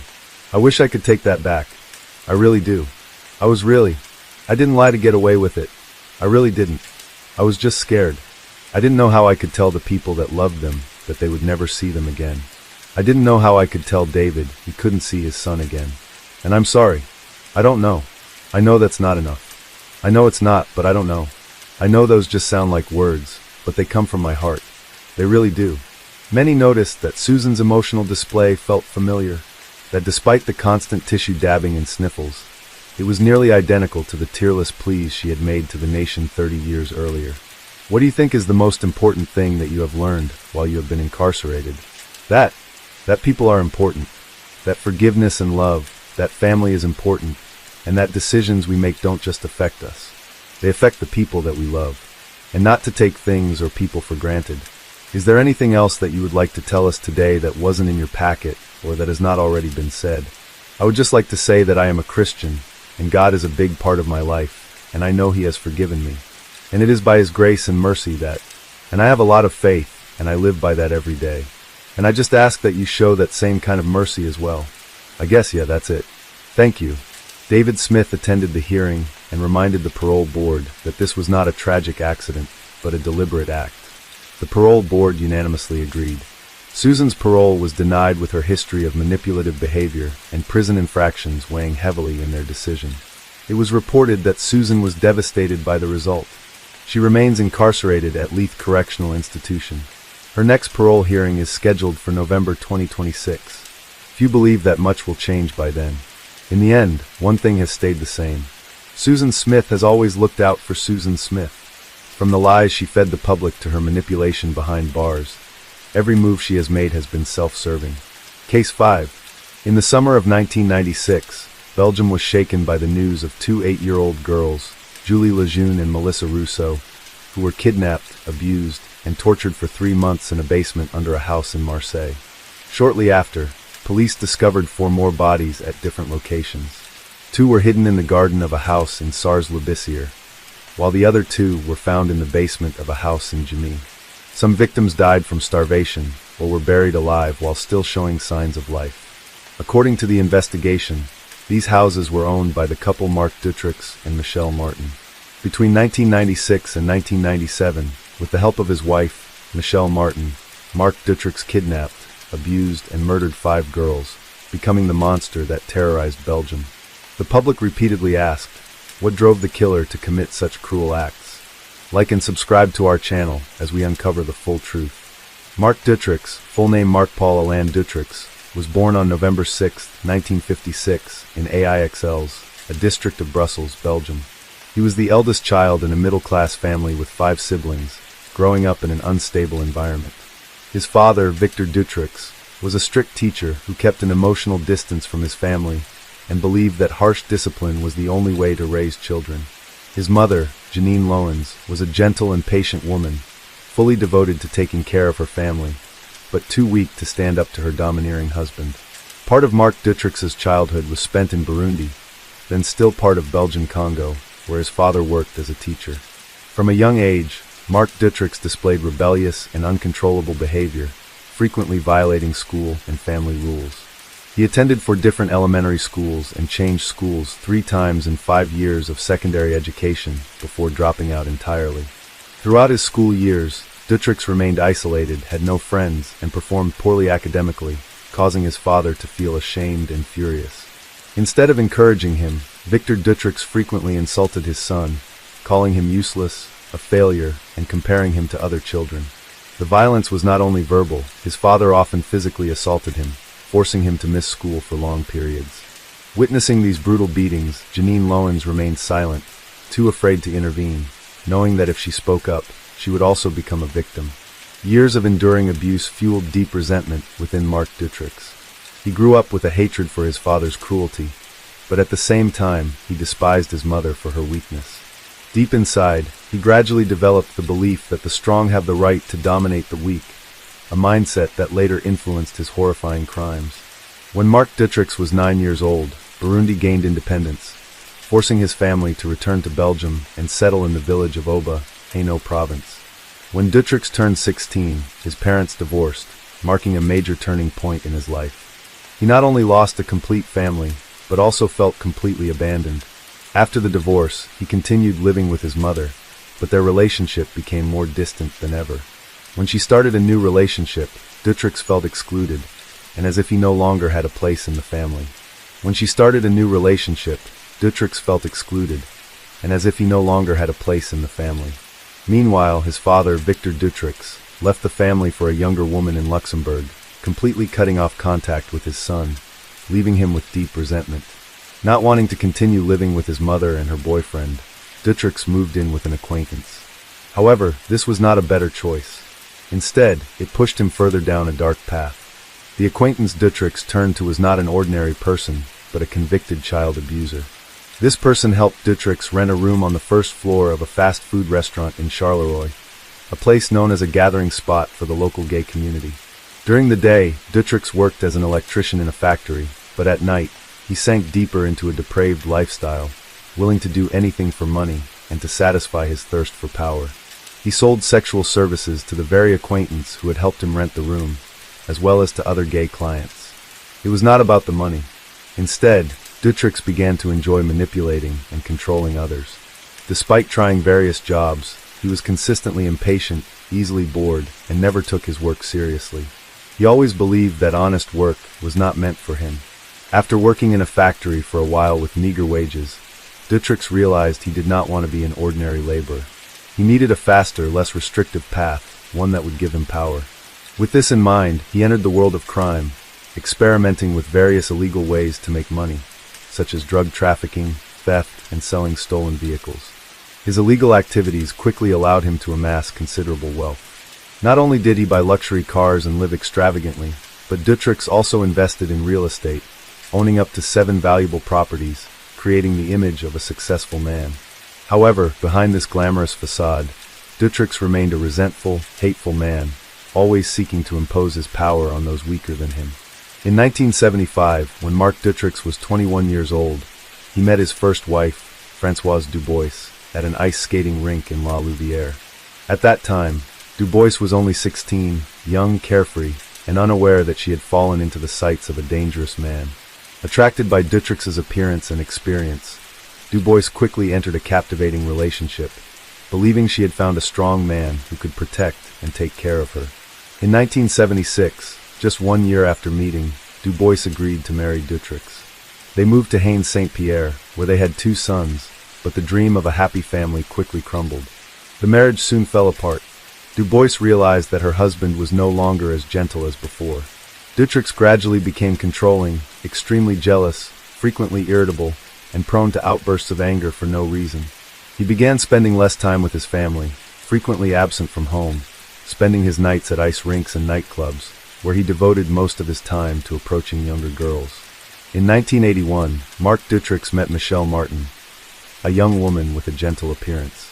In 1982, Dutrix decided to confess this relationship to his wife, Françoise Dubois, with a strange proposal. He wanted all 3 of them to live together. As a familiar, Dubois firmly refused, unable to accept such an arrangement. The already fragile marriage became irreparable, leading to an official divorce in 1983. Immediately after the divorce, Dutrix moved in with Michelle Martin and Gautreau, starting a new life. Not long after they moved in together, Michelle Martin became pregnant with their first child, the first of 3 they would have together. However, their family happiness was merely a facade. Even while Martin was pregnant, Dutrix continued searching for other women, pursuing extramarital affairs despite Martin's presence. According to statements from Michelle Martin's friends and family, Dutrix not only controlled her strictly, but also frequently threatened and used violence to assert his power over her. Manipulated by Dutrix, Martin gradually lost her independence and became entangled in his dark world. He did not just turn her into a submissive woman, but also dragged her into a life of crime. Dutrix quickly trained Michelle Martin to be his accomplice, making her believe he was the only one who could protect and guide her life. In 1983, Dutrix began making money through thefts, involving Martin in these crimes. The 2 wandered around, targeting abandoned construction sites, stealing scrap metal and other materials to resell for profit. During one of these thefts, Dutrix accidentally reunited with Patrice Charbonnier, an old acquaintance. After a conversation, the 2 realized they could collaborate on bigger crimes. Charbonnier, as a postal worker, had access to addresses and daily routines of many elderly people living alone. This made it easier for Dutrix to plan attacks on the most vulnerable targets. That same year, Dutrix and Charbonnier carried out a daring robbery, targeting an elderly woman in Haines St. Pierre. Although the crime was not immediately discovered, by 1985, Charbonnier was arrested. During interrogation, he confessed to all the crimes he had committed with Dutrix. The police had enough evidence to arrest Dutrix and detain him for a month. However, he was released before a formal sentence was issued. After being released, Dutrix not only continued his theft activities, but also escalated his crimes by targeting young women, using violence and coercion to satisfy his desire for control. From January to December 1985, Marc Dutrix carried out a series of planned kidnappings and assaults, targeting at least 5 victims. Each attack was meticulously planned, selecting the right time and place to strike without being detected. The first victim Dutrix targeted was Catherine B., 18 years old. Late one night, Catherine B. left a class reunion party and headed to the bus stop to catch the last bus home. From a distance, Dutrix carefully observed, waiting for the right moment. He slowly drove closer, acting polite and friendly, offering Catherine B. a ride home, assuring her it was safe. Without suspicion, Catherine B. believed she had encountered a kind person and got into the car without hesitation. After about 15 minutes of driving, Catherine B. started to feel something was wrong. The road ahead was increasingly deserted, with no houses or streetlights, and Dutrix had fallen into an unsettling silence. He no longer appeared friendly as before. Instead, his gaze became cold and calculating. When the car stopped on a remote road, Catherine B. could feel the imminent danger. Dutrix got out of the driver's seat, approached her with a threatening stance, and forced himself on her, leaving her completely shocked and terrified. Out of fear, Catherine B. didn't dare to scream for help, only trying to stay calm, hoping the ordeal would end soon. After assaulting Catherine B., Dutrix let her go but threatened that if she told anyone, he would come back to punish her. Catherine B. feared retaliation, so she decided to remain silent and let the incident pass without reporting it to the police. The next victim was Sylvie D., who was believed to be the youngest victim targeted by Dutrix in 1985. On June 7, 1985, Sylvie D. was kidnapped on her way home from school. Dutrix approached her in his familiar car, telling her that her parents had asked him to take her home. Sylvie D. let her guard down and agreed to get in the car. After taking Sylvie to a secret location, Dutrix held her captive for a short period. She was completely terrified and did not understand what was happening. John Van Petegem, a new accomplice of Dutrix, was believed to have assisted him in this case, helping him capture Sylvie and take her to the holding site. Later, on October 17, 1985, Dutrix along with Michelle Martin and John Van Petegem continued their crimes by kidnapping Maria 5, 19 years old, using a similar approach to lure and capture her. 2 months later, on December 14, 1985, the group kidnapped Axel D., 18 years old, again using their well-practiced tactics. Just 4 days later, on December 18, 1985, Dutrix committed another attack, this time targeting Elizabeth G. After assaulting his victims, most were released, a tactic Dutrix used to avoid immediate detection as he believed they would be too scared to report him. However, one of the 5 victims decided to come forward, providing detailed information and descriptions of the perpetrator and his accomplices. In 1986, after an extended investigation, Marc Dutrix, Michelle Martin, and John Van Petegem were arrested and detained at Jamil Prison, awaiting trial. 3 years later, in 1989, the trial of Marc Dutrix, Michelle Martin, and John Van Petegem officially began, attracting significant public and media attention. Marc Dutrix was sentenced to 10 years in prison, while Michelle Martin received a 5-year sentence. Additionally, Dutrix was given another 3-year sentence for a 1983 robbery and an extra 6 months for minor thefts. John Van Petegem was also punished with a 6.5-year prison sentence. After the sentencing in 1989, Dutrix was transferred to Bergen Prison to begin his sentence. John Van Petegem was released in 1991, but soon died in a traffic accident. Despite being sentenced to a total of 13 years, Dutrix served less than 3 years due to good behavior. By 1992, he was granted early release, sparking public outrage. After being freed, there was no mechanism to monitor Dutrix's behavior, allowing him to return to a life of crime without any obstacles. From previous kidnappings and assaults, Dutrix realized a major risk, releasing victims after the attack. He understood that if they reported him to the police, his chances of getting caught would be high. The idea of building a secret underground bunker to imprison victims for extended periods began to take shape.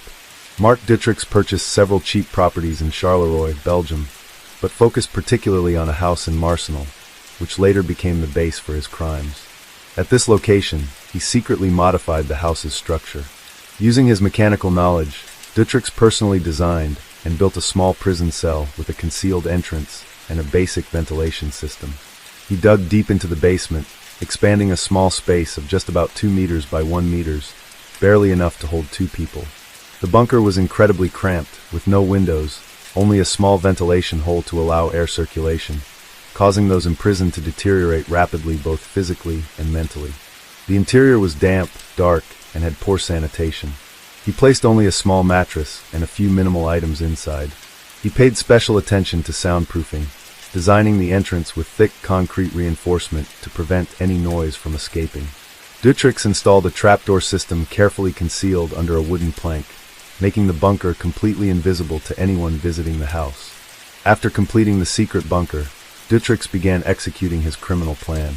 Dutrix realized that he couldn't carry out everything alone, so he turned to Bernard Weinstein, a former accomplice with experience in smuggling and theft.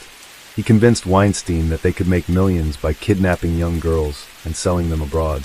Dutrix painted a promising picture, making Weinstein hesitant at first, but eventually persuading him with the promise of enormous profits. Once they reached an agreement, the two began listing potential victims. Initially, Michelle Martin was unaware of Dutrix's plan. However, over time, he manipulated her mind, instilling twisted thoughts and distorting her moral compass. Dutrix convinced Martin that the kidnappings were not crimes, but a way to care for the children, making them part of a greater plan. Although she did not directly participate in the abductions, once she knew the truth, Martin chose to remain silent instead of stopping Dutrix. Dutrix often pretended to be a good man, appearing near schools to approach children. He carefully observed their habits and planned every detail before making a move. He selected victims based on their vulnerability, focusing on girls who frequently walked alone without strict parental supervision. Dutrix meticulously prepared everything needed for swift action, including a soundproof van, duct tape, ropes, and sedatives to ensure the victims couldn't resist or call for help. He conducted trials, appearing in parks or public places, pretending to ask for directions or offering rides to observe children's reactions, refining his approach for future attempts.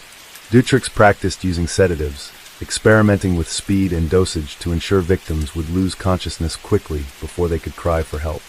After weeks of meticulous surveillance, he identified Julie Lejeune and Melissa Russo as his first victims, as the two girls often played near their homes without adult supervision. Julie and Melissa, both 8 years old, often played near their homes in Gras Helene. On the afternoon of June 24, 1995, Mark Dutrix and Bernard Weinstein drove a white van to the Gras Helene area. He pretended to ask for directions, using a friendly tone to create a sense of safety, trying to approach Julie and Melissa as naturally as possible. When Julie and Melissa began to show suspicion, Dutrix signaled Weinstein to act. Within seconds, they quickly covered the girls' mouths and dragged them into the van, shutting the door and driving away before anyone noticed. Returning to his home in Marsenal, Dutrix did not immediately take the victims to the basement, but kept the girls in his son's bedroom to avoid suspicion from neighbors. He and Weinstein began threatening and coercing the victims. Under Dutrix's tight control, the girls quickly lost their ability to resist and fell into a state of extreme fear. In the first few days, Dutrix pretended to be kind, bringing food to the girls. However, this act was not out of kindness, but rather to observe their reactions before escalating his violence. Less than a week later, when Dutrix saw that Julie and Melissa had completely lost hope, he decided to transfer them to the secret bunker in the basement. There, Dutrix began committing his most horrific acts, while recording everything on video. Nearly 2 months later, on August 22, 1995, Mark Dutrix and Michelle Liliev carried out another crime. Ben Marshall, 17, and Ifeel Ambrex, 19, were on their way home after attending a performance in West Enda. As they had no means of transportation, they decided to hitchhike to Ostenda. Mark Dietrich and Michelle Liliev happened to be driving by and noticed that the two girls were completely off guard. They stopped the car, acted friendly, and offered help. However, as soon as Anne and Ifeel Ambrex got in, the doors were locked. On the way back to Marcinelle, Dietrich gave them water mixed with sedatives, causing both to quickly lose consciousness. Unlike Julie and Melissa, Anne and Ifeel Ambrex were not immediately taken to the bunker, as Julie and Melissa were still imprisoned there. Dietrich kept the two girls in his son's bedroom, just as he had done with Julie and Melissa before. However, Ifeel Ambrex proved to be stronger and more resilient, constantly trying to resist and escape. She even came close to escaping twice, but was caught by Dietrich. Dietrich soon realized his critical mistake. Keeping 4 victims at once was impossible to control. Fearing that one of them would escape and expose everything, Dietrich made a ruthless decision. He had to kill Anne and Ifeel Ambrex to eliminate any risks. In September 1995, after days of deliberation, Dietrich decided to proceed with the murders of Anne and Ifeel Ambrex. According to Michelle Martin's later testimony, Dietrich drugged the victims and, together with Bernard Weinstein, took them to an isolated area near Weinstein's home. While Anne and Ifeel Ambrex were still drowsy from the drugs, Dietrich and Weinstein dug a deep hole and buried the two girls alive under the cold ground. After disposing of the bodies, Dietrich returned to his normal life. Michelle Martin, despite knowing everything, chose to remain silent. At this time, the police still suspected nothing, and Dietrich believed he was safe, able to continue his crimes without being discovered. In October 1995, Bernard Weinstein and another accomplice, Pierre Rochaud, stole a truck to sell it for profit. However, things quickly went wrong when Weinstein and Dietrich realized that the stolen truck was actually one from Dietrich's own warehouse. Dietrich immediately flew into a rage, believing Weinstein had betrayed him. He feared that Weinstein might reveal everything if caught, so he decided to act first to silence him. Just one day after the truck theft, Dietrich drugged Weinstein and then took him to the backyard of the house in Sars-la-Bessière, where he had previously disposed of his victims. In the cold night, Dietrich dug a deep hole and buried Weinstein alive, just as he had done with Anne and Eve. In December 1995, Dietrich was temporarily detained for his involvement in the truck theft. He was imprisoned for 3.5 months, during which time Michelle Martin was tasked with caring for Julie and Melissa. However, Michelle Martin did not do so. Instead of providing food and water, she left the two girls in the dark basement, causing Julie and Melissa to quickly weaken. When Dietrich returned in March 1996, he found the two girls completely exhausted. Not long after, Julie died, followed by Melissa. Once again, Dietrich took the victims' bodies to the backyard in Sars-la-Bessière, where he had previously buried other victims. Julie and Melissa were laid to rest right next to Bernard Weinstein. Afterward, he continued searching for new victims.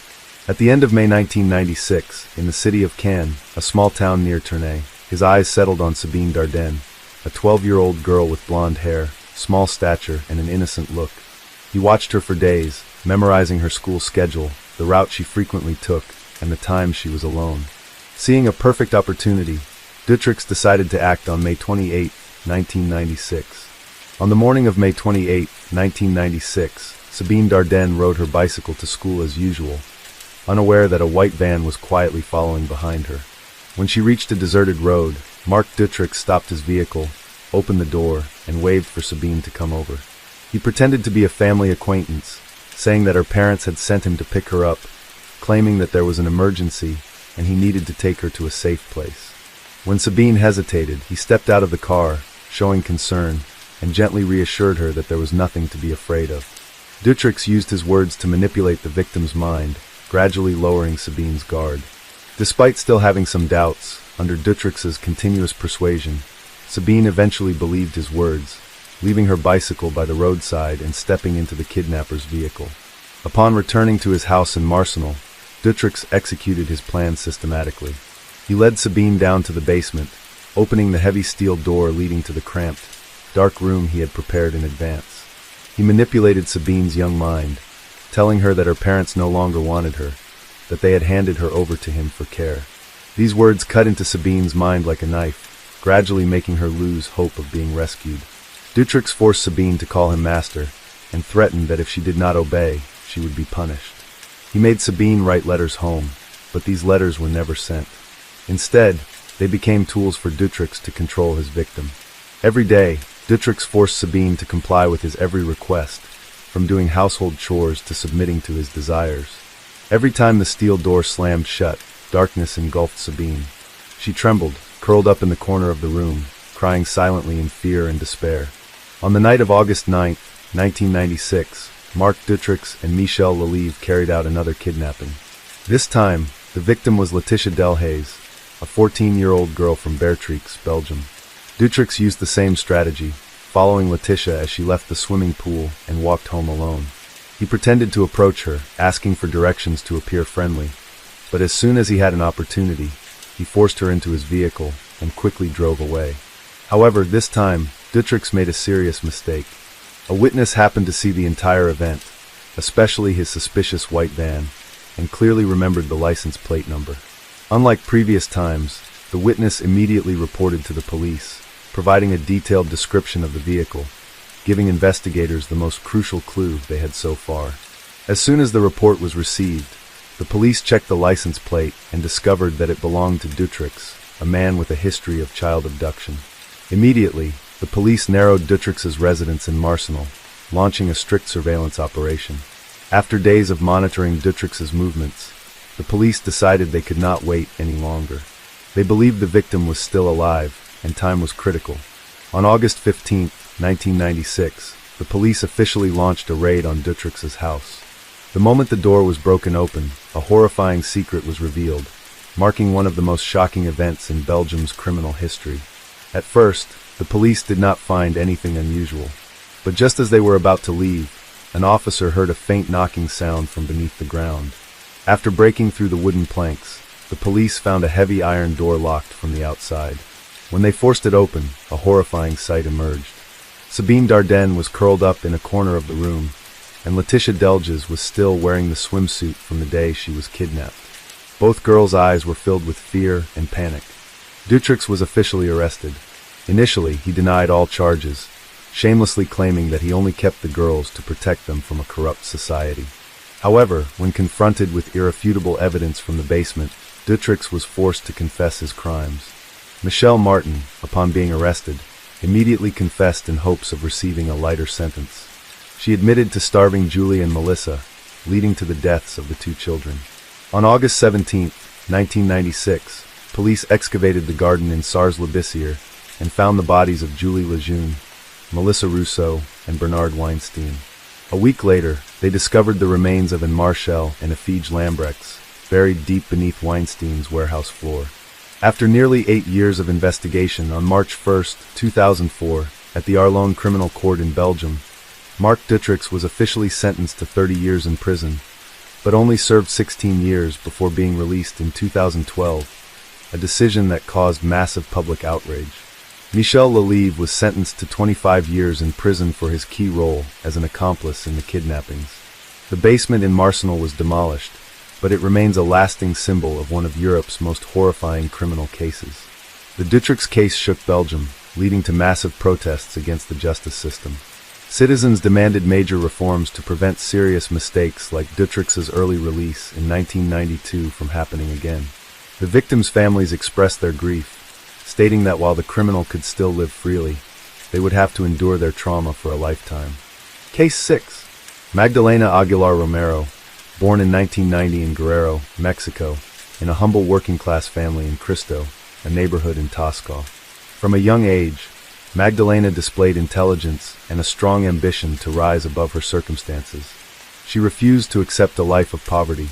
After graduating high school, she was determined to pursue a degree in nutrition, hoping to help people struggling with maintaining a healthy diet.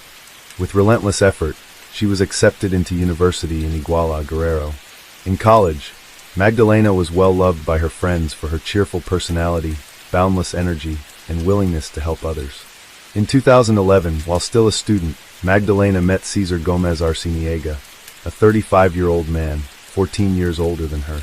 Cesar lived with his mother, Silvia Arciniega Valadares, and owned a small business in Platero Alley, Guadalupe neighborhood, near the Zocalo Central Square in Tosca. He ran a snack bar that specialized in serving drinks alongside free appetizers, a popular business model in Mexico. 6 months into their relationship, Magdalena became pregnant with their first child. This news prompted the couple to move in together. Not long after their first child was born, they got married and soon welcomed a second baby. This led Magdalena to pause her studies to focus on raising their children, but she never abandoned her dream of completing her degree in nutrition. Her father, Diego, was always fully supportive of her, encouraging her to pursue her dreams.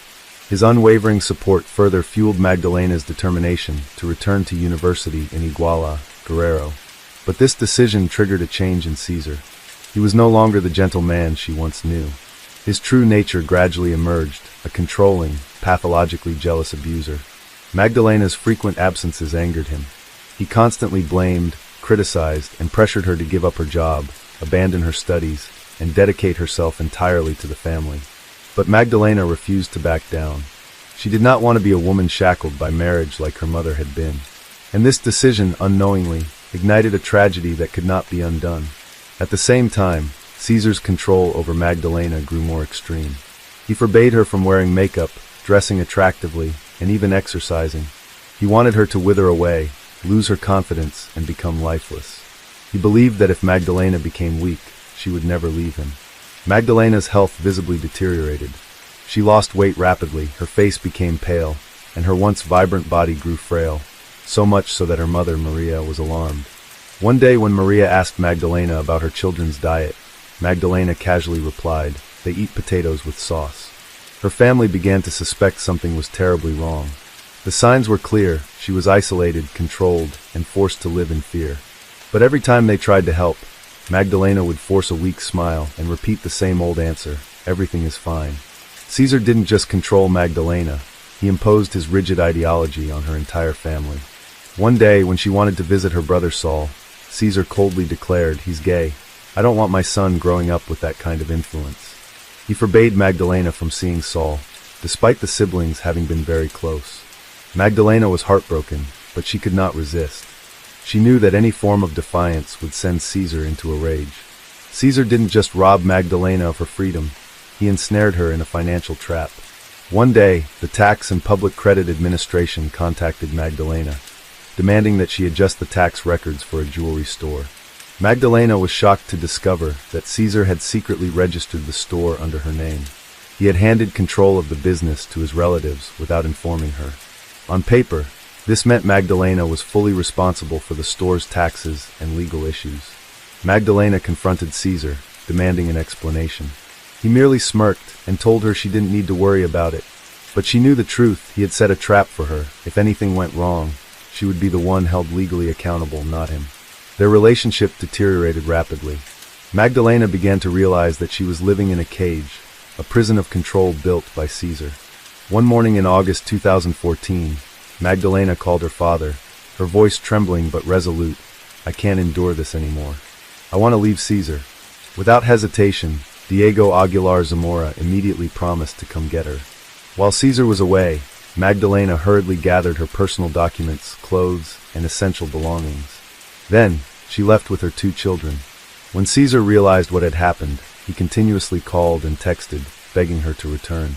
When his pleas failed, he turned to threats, spreading false rumors about Magdalena and doing everything he could to force her back. But Magdalena was no longer afraid of him. She had endured too much. In 2015, she officially divorced Caesar. However, despite cutting marital ties, they still shared custody of their 2 children. And this became the fateful link that would later lead Magdalena to tragedy. Both agreed to co-parent, which meant Magdalena had to maintain contact with Caesar. Every time they met, he would make things difficult for her and act bitterly. 3 years after leaving Caesar, Magdalena's life took a turn for the better. She was no longer the submissive woman she used to be. She was strong, radiant, and most importantly, had regained control of her life. She returned to university, completed her studies, and began an internship at a medical center in Tosca. She spent time with her children, taking them out, exploring the world with them, making up for the years they had spent in the oppressive atmosphere of her toxic marriage. But Caesar had never forgotten Magdalena. He constantly harassed her whenever he had the chance. This forced Magdalena to seek help from the Camino Violeta Women's Support Center in Tosca. There, she received psychological counseling to help her overcome the emotional trauma caused by domestic violence. The center's experts assessed Magdalena's case as high risk, as breakups like hers, where the wife had to flee from her husband, often led the abuser to harbor deep resentment and a dangerous obsession. Camino Violeta transferred Magdalena's case to the public prosecutor's office and the Women's Support Division of the Tosca government for monitoring. But what did the authorities do? Nothing. They took no action to protect her. They dismissed it as just another divorce case, ignoring all the signs of a man who could become a murderer. Caesar also knew this, and it became the final trigger that made him decide to end everything. January 13th, 2018, that morning, Magdalena planned to pick up her children as per the custody agreement.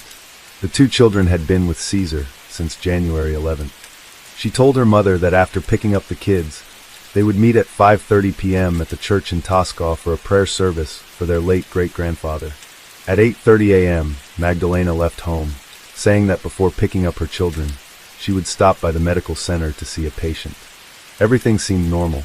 Magdalena finished her work at the medical center and then headed to the agreed location to pick up her children on time. But Caesar never showed up. The children were not there. Magdalena called him multiple times, but there was no response. A deep unease began to rise within her.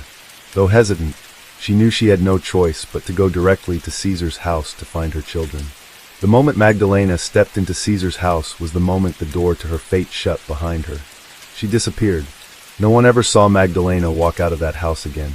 Meanwhile, at the church in Tosca, Maria de Los Angeles continued to wait for her daughter to arrive. When the service ended and Magdalena was still not there, her mother grew anxious. She repeatedly called and texted, but there was no response. Her anxiety quickly turned into fear. Maria hurried back home, hoping Magdalena had returned earlier, but her daughter was nowhere to be found. Although her instincts told her that something was wrong, Maria still clung to the hope that her daughter would return soon. The next morning, Magdalena was still unreachable. Maria's worry reached its peak. She decided to go to Caesar's house to find her daughter. There, Caesar told Maria that Magdalena had come to his house, but left around 10 p.m. to meet a friend. He also emphasized she didn't take the kids with her. His story was full of inconsistencies. There was no way Magdalena would abandon her children, nor would she leave without informing her family. Maria stared at Caesar. Then her eyes landed on something disturbing. There were clear scratch marks on his face. A chilling sensation ran down her spine. A mother's intuition told her that something terrible had happened.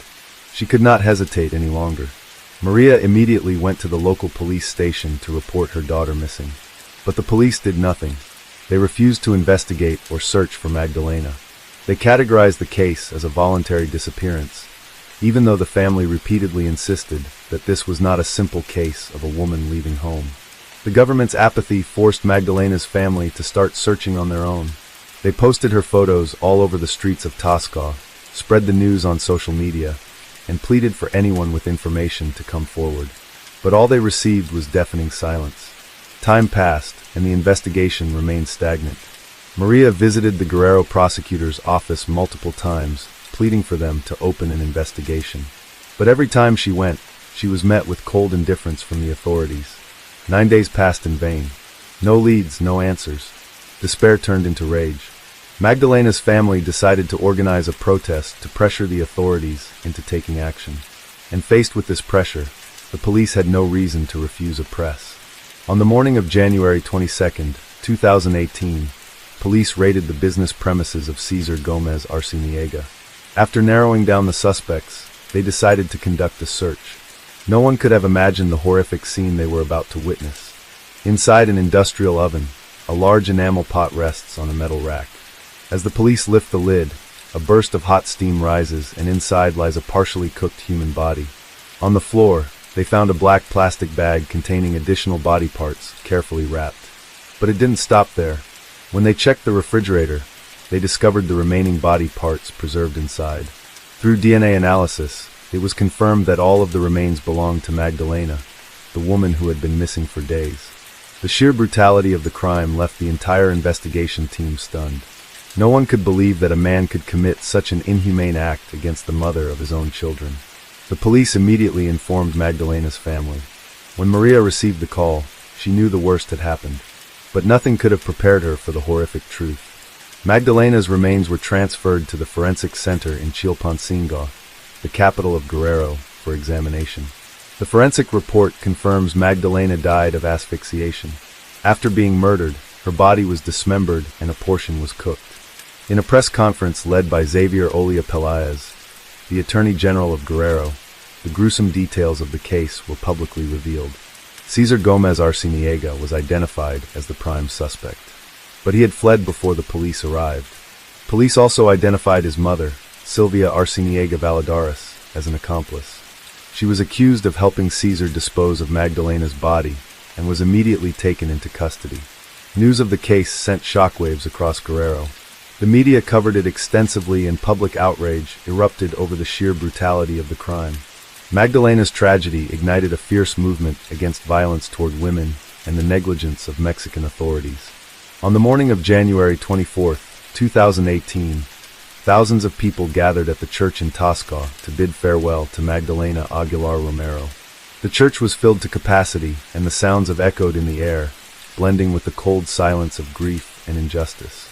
Magdalena's coffin was covered with white flowers, a symbol of mourning but also of the quiet, smoldering anger within those who loved her. That afternoon after the funeral, thousands of mourners transformed the farewell ceremony into a massive protest in Tasco. They took to the streets carrying banners and signs that read, "We are all Magdalena. Not one more. We demand justice." Public outrage intensified at the brutality of the crime and the government's prior negligence. The pressure forced the authorities to launch a serious investigation. Subsequent investigations uncovered a horrifying truth. Magdalena's two young children, only 4 and 6 years old at the time, had witnessed their father and grandmother murdering their mother. This revelation sent shockwaves across Mexico, fueling an even larger wave of public fury. The people of Tasco continued to march, demanding severe punishment for the killers. As Cesar remained on the run, the Guerrero prosecutor's office officially announced a reward of 500,000 Mexican pesos, approximately $30,000, for any information leading to his capture. But all initial efforts failed. Cesar had likely prepared for this moment, making his capture far from immediate. During this time, Magdalena's family, women's rights organizations, and her friends tirelessly organized protests, putting constant pressure on the government to demand justice and transparency. They refused to let Magdalena be forgotten. Her story was repeatedly told in marches, featured in the media, and used as a rallying cry in nationwide campaigns against domestic violence. Cesar might have been hiding, but he could not escape the wrath of an entire nation. Every border, every entry point, every area where he might have connections was placed under strict surveillance. Yet, he remained a ghost. No one knew where he was. Many rumors began to spread. Some claimed he had fled to Guatemala, while others believed he was hiding in the mountains of Guerrero, a region controlled by drug cartels. While Cesar remained in hiding, on December 6, 2019, the trial of Sylvia Arciniega Valladares officially took place. She was sentenced to 40 years in prison for her direct role in the Magdalena case. Sylvia was not only sentenced to prison, but was also ordered to compensate Magdalena's family. However, the exact amount was not disclosed. Still, no amount of money could ever make up for the pain she had caused. While Sylvia served her sentence, Cesar continued to evade capture. He remained on the run for over 4 years, forcing authorities to issue an international arrest warrant through Interpol. It took 3 more years, but on July 19, 2022, the manhunt finally came to an end. Cesar Gomez Arciniega was arrested in Tijuana, a border city notorious for harboring fugitives. He was caught in an alley in the Juan Bosco area while drinking alcohol. When police moved in, he did not resist, but he attempted to conceal his identity, falsely claiming to be Massimo Herrera Garcia. But it was too late. After verifying his identity, the truth was exposed. He was indeed Cesar Gomez Arciniega, the murderer who had enraged an entire nation. The Baja California Attorney General's office quickly handed Cesar over to the Guerrero authorities. He was charged with femicide, the murder of a woman due to her gender, a particularly severe crime under Mexican law. He was held at the Guerrero Social Reintegration Center while awaiting trial. But even after his arrest, he still sought to delay justice. His trial dragged on as Cesar repeatedly requested to change lawyers. This was a common tactic among criminals, used to prolong the process and inflict further suffering on the victim's family. Each time the trial was postponed, Magdalena's family had to endure more anguish. Her two children, then only 12 and 10 years old, were repeatedly summoned to provide testimony. These children had witnessed an unimaginable horror. Now they were being forced to relive the trauma over and over again. Their testimonies played a crucial role in convicting Caesar, but being forced to recall the past deepened their psychological scars. Both children remain in therapy to overcome the severe trauma, but will they ever be able to forget? Will they ever live a normal life? No one can say for sure. In May 2023, Magdalena's brother uploaded a video to social media demanding justice. In the video, he expressed his outrage that his nephews continued to suffer due to the unnecessary delays in the trial.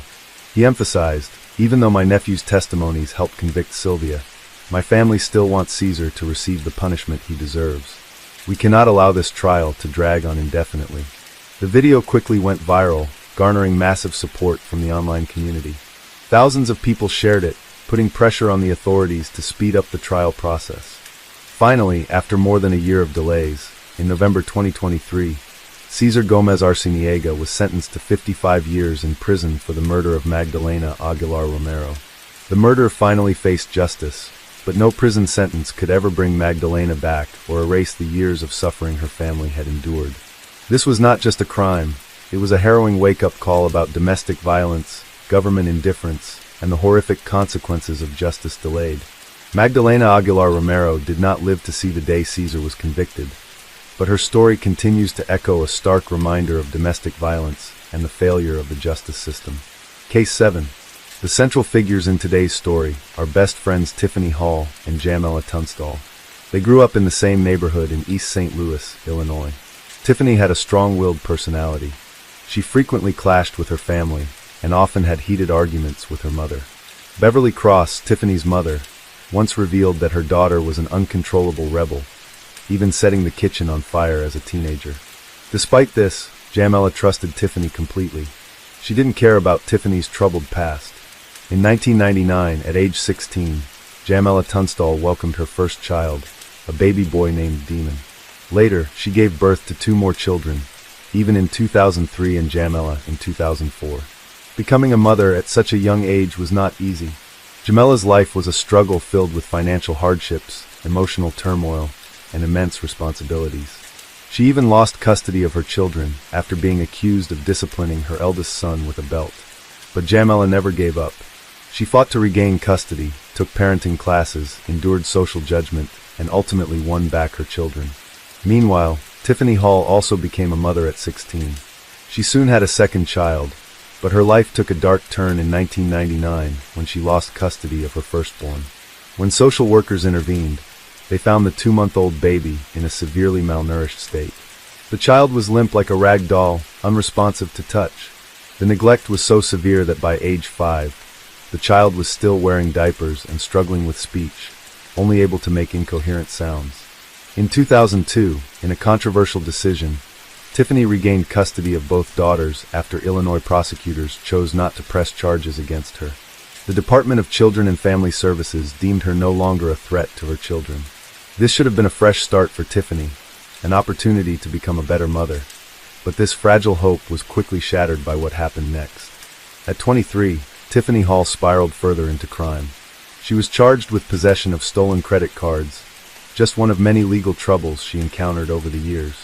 Meanwhile, Jamela Tunstall's life took a completely different path. As Tiffany's world descended into chaos, Jamela focused on building a peaceful life for herself and her children. By 2006, Jamela was pregnant with her 4th child, eagerly anticipating the birth of a baby girl. She was filled with hope for a better future for her family. Despite their differences, the friendship between Tiffany and Jamela remained strong. Tiffany often helped Jamela take care of her children, as if she still held on to their past bond.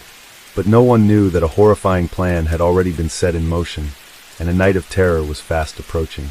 On September 15, 2006, Tiffany called the police in a frantic voice. She claimed that she had suffered a miscarriage at Frank Holton Park and that the baby was stillborn. When paramedics arrived, Tiffany was clutching a lifeless newborn. She appeared utterly devastated, sobbing in despair. She was taken to the hospital along with the baby. But within minutes, doctors began to notice something wasn't right. When doctors suggested a medical examination, Tiffany immediately refused. She insisted she didn't need to be checked and just wanted to go home.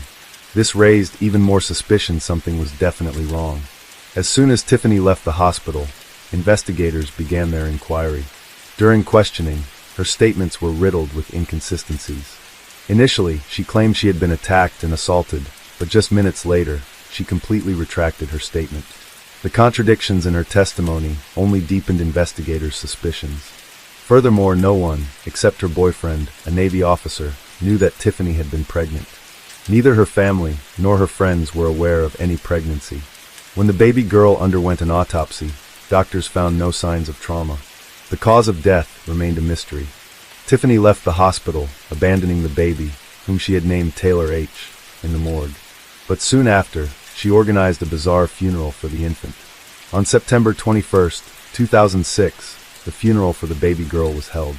Just before the ceremony, Tiffany suddenly requested a postponement, claiming she needed to wait for more family members to attend. But in reality, only 2 family members showed up. She arrived 2 hours late, something completely unusual. At a funeral, people typically arrive early to pay their respects, but Tiffany didn't seem to care at all. Among the few attendees was Tiffany's boyfriend, KH, who had taken leave from his Navy duties to attend the funeral. He believed the baby being buried was his daughter. While all eyes were on the strange funeral, a new fear silently spread. No one knew where Jamela Tunstall was. She had been missing for days. No calls, no messages, no trace. Jamela's family and friends grew increasingly frantic. They kept calling, texting, and searching for her on social media. But every effort failed. Jamela had vanished into thin air, as if she had never existed. After the funeral, Tiffany had a private conversation with her boyfriend, KH. In a chilling and disturbing moment, she accidentally revealed a horrifying truth. She casually admitted, "I took the baby out of my best friend's stomach." Those words hit KH like a ton of bricks. He couldn't believe what he had just heard. How could Tiffany say something so monstrous? Everything around him seemed to spin. The puzzle pieces started falling into place, revealing a nightmare beyond imagination. KH knew he couldn't stay silent. He had to act before things spiraled further out of control. Even worse, Jamela Tunstall, Tiffany's best friend, had been missing for days. Without hesitation, KH grabbed his phone and called the police. As soon as the report was made, police immediately formed a missing person search team. 6 agonizing days passed, with Jamela's family and friends barely eating or sleeping, desperately hoping for a miracle. Then the truth finally surfaced. A patrol team discovered Jamela Tunstall's body in an overgrown field, just a few blocks from Tiffany's house. Jamela lay there, lifeless, her body horribly mutilated, her abdomen showing signs of severe trauma. Near her remains, police found a blood-stained pair of scissors, the very tool Tiffany used to cut the baby from Jamela's womb. News of the horrific crime spread like wildfire, becoming a sensational headline across major newspapers. A pregnant mother brutally murdered in an act of unimaginable cruelty. That very night, Tiffany was arrested. But instead of showing fear or remorse, she remained eerily calm, as if what had just happened was nothing out of the ordinary. In the interrogation room, Tiffany began revealing chilling details of her crime. She calmly recounted, on the morning of September 16, 2006, Jamela had visited Tiffany's mother's house in Belleville to hang out. A heated argument broke out between them. In a fit of rage, Tiffany attacked Jamela, knocking her unconscious. Then, Tiffany bound Jamela's hands and feet with duct tape, preventing her from escaping. In a moment of sheer panic, Jamela regained consciousness and struggled desperately to break free. But Tiffany had already lost all sense of humanity. She covered Jamela's mouth with duct tape, silencing her cries for help, and dragged her into the bathroom. There, she cut the baby out of Jamela's womb, a scene too horrifying to imagine. Jamela was still alive, writhing in agony, but powerless to change her fate. Minutes later, she grew weaker and weaker, until she took her last breath. A lifelong friendship had just ended in the most brutal way possible. Immediately after committing the crime, Tiffany tried to cover her tracks. She wrapped Jamela's body in a shower curtain, then dragged it to a nearby overgrown field. But the most terrifying part? This wasn't an impulsive act. It was premeditated. A week before the murder, Tiffany had secretly bought the necessary tools. A homemade birthing kit, including scissors, rubbing alcohol, latex gloves, and a syringe. This proved that Tiffany had planned the crime long before carrying it out. This was not a heat-of-the-moment killing. It was a cold-blooded execution. Even more disturbing, for months leading up to the crime, Tiffany had pretended to be pregnant, fabricating an entire story to lure her Navy boyfriend Cage back home. She sewed maternity clothes, stuffed her belly to make it appear larger, and even bought baby supplies, diapers and bottles, to convince everyone she was expecting. When news of Jamella's murder and disbelief broke out, no one could comprehend how this horrifying chain of events unfolded. How could someone be this cruel? But the nightmare was far from over. As police dug deeper into the case, they uncovered an even more horrifying truth. Jamella's 3 children were also missing. No one knew where they were. No one had seen them since the day their mother disappeared. A new wave of terror spread through the community. Were they still alive? Or had Tiffany already taken their lives too? On September 22, 2006, police expanded their investigation. They searched Jamella's apartment, hoping to find clues about the missing children. Officers gathered photos of the children and shared them with the media, hoping someone would recognize them and help bring them home safely. During the investigation, even Collins, Jamella's partner, became a key person of interest. The police needed him to provide more details about Jamella's children and their last known whereabouts. As investigators pieced together the timeline, they confirmed that Tiffany's daughter was safe, but Jamella's 3 children were still missing. According to even Collins, the last time he saw the children was on September 18th, just 3 days prior. That night, Tiffany came to pick up the children, claiming that Jamella had asked her to babysit. Since the 2 women were best friends, even saw no reason to doubt her. The children couldn't have just disappeared without a trace. Police tightened the investigation, shifting their full attention onto Tiffany. Meanwhile, Tiffany remained in custody. Under the relentless pressure of police interrogations, she finally confessed to where the children were. Tiffany's admission led police back to Jamella's apartment the next morning. None of the officers could have imagined what they were about to witness. The moment they entered, a putrid stench filled the air, hitting them like a punch to the gut. Every officer held their breath in horror. They froze in place. Something was terribly wrong. And then, the gruesome truth finally revealed itself. In the cramped apartment, the naked bodies of Jamella's 3 children were found in the most unimaginable places. 2 of them were stuffed into the washing machine. The 3rd child lay motionless inside the dryer. Their small bodies had severely decomposed after days trapped in the sealed space, unnoticed by the outside world. The sight left the entire investigation team speechless. A young officer, unable to bear the horror, ran outside and vomited. The most chilling fact? Police had actually walked past this very apartment just 1 day earlier, unaware that the 3 children's bodies were still inside. When questioned about her motives, Tiffany calmly admitted to everything, but never gave a reason for killing the 3 innocent children. To understand what really happened, we need to go back to September 18, 2006, just 3 days before the funeral, right after Tiffany had already murdered Jamella and her unborn baby. That day, Tiffany continued executing her twisted plan. She lied to even Collins, heartlessly claiming that Jamella had asked her to take the children out for the day and borrow her car. When she brought the children back to the apartment, Tiffany acted as if nothing was wrong.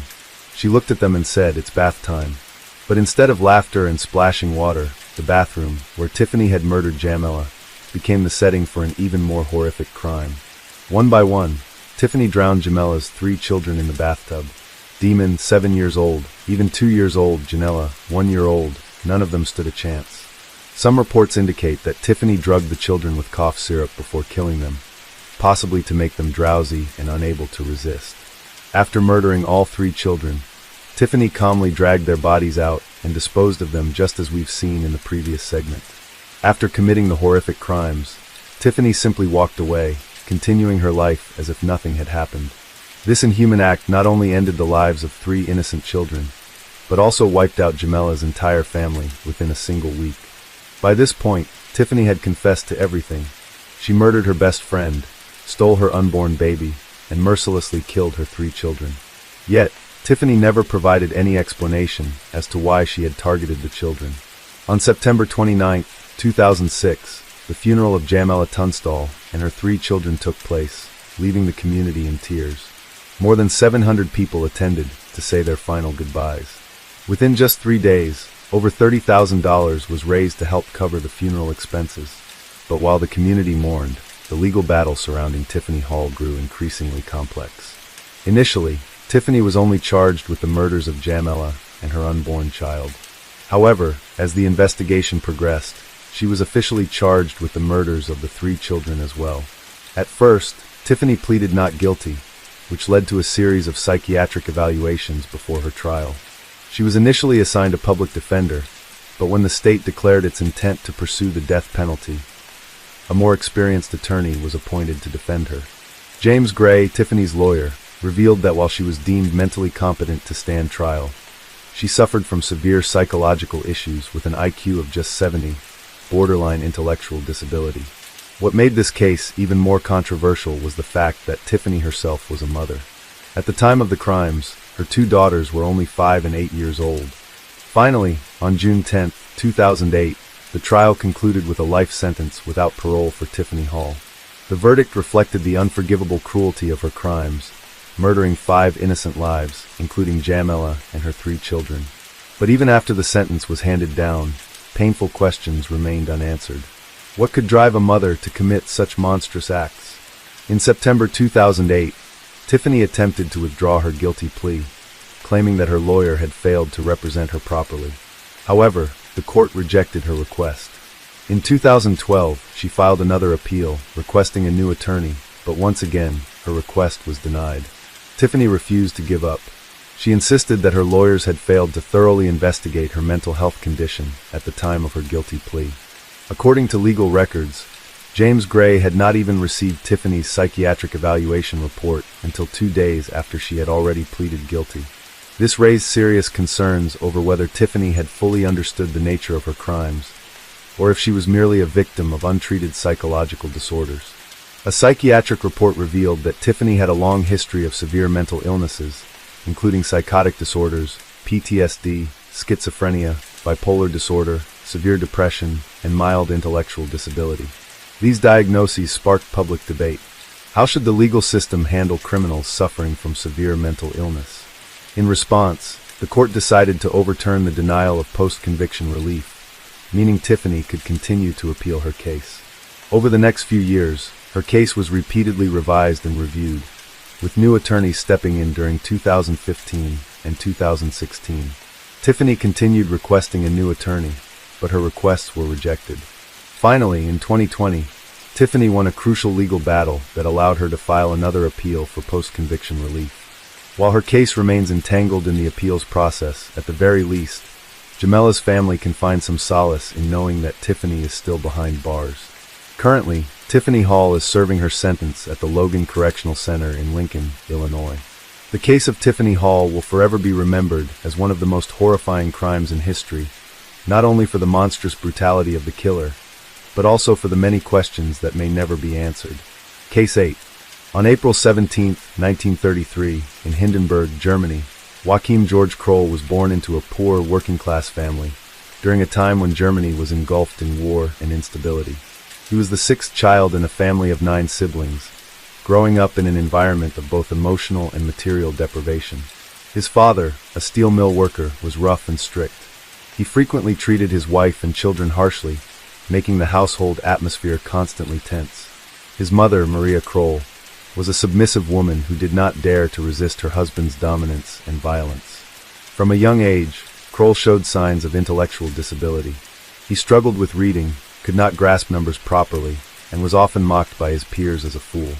In 1939, when World War II broke out, the Kroll family's life became even more difficult. Food supplies ran out, hunger spread, and looting became rampant.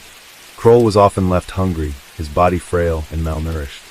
In 1943, his father was drafted into the army. For his mother, it was a shock, but for Kroll, it was a relief, as he no longer had to endure his father's rage. In 1945, the war ended, and Germany was left in ruins. Cities were devastated, and the survivors struggled to exist among the wreckage. At this time, Kroll was 12 years old, but he had not developed like other children. He was withdrawn, quiet, had no friends, and increasingly retreated into his own world. No one paid attention to him. His mother was too busy making a living, while the neighbors only saw a quiet, different child.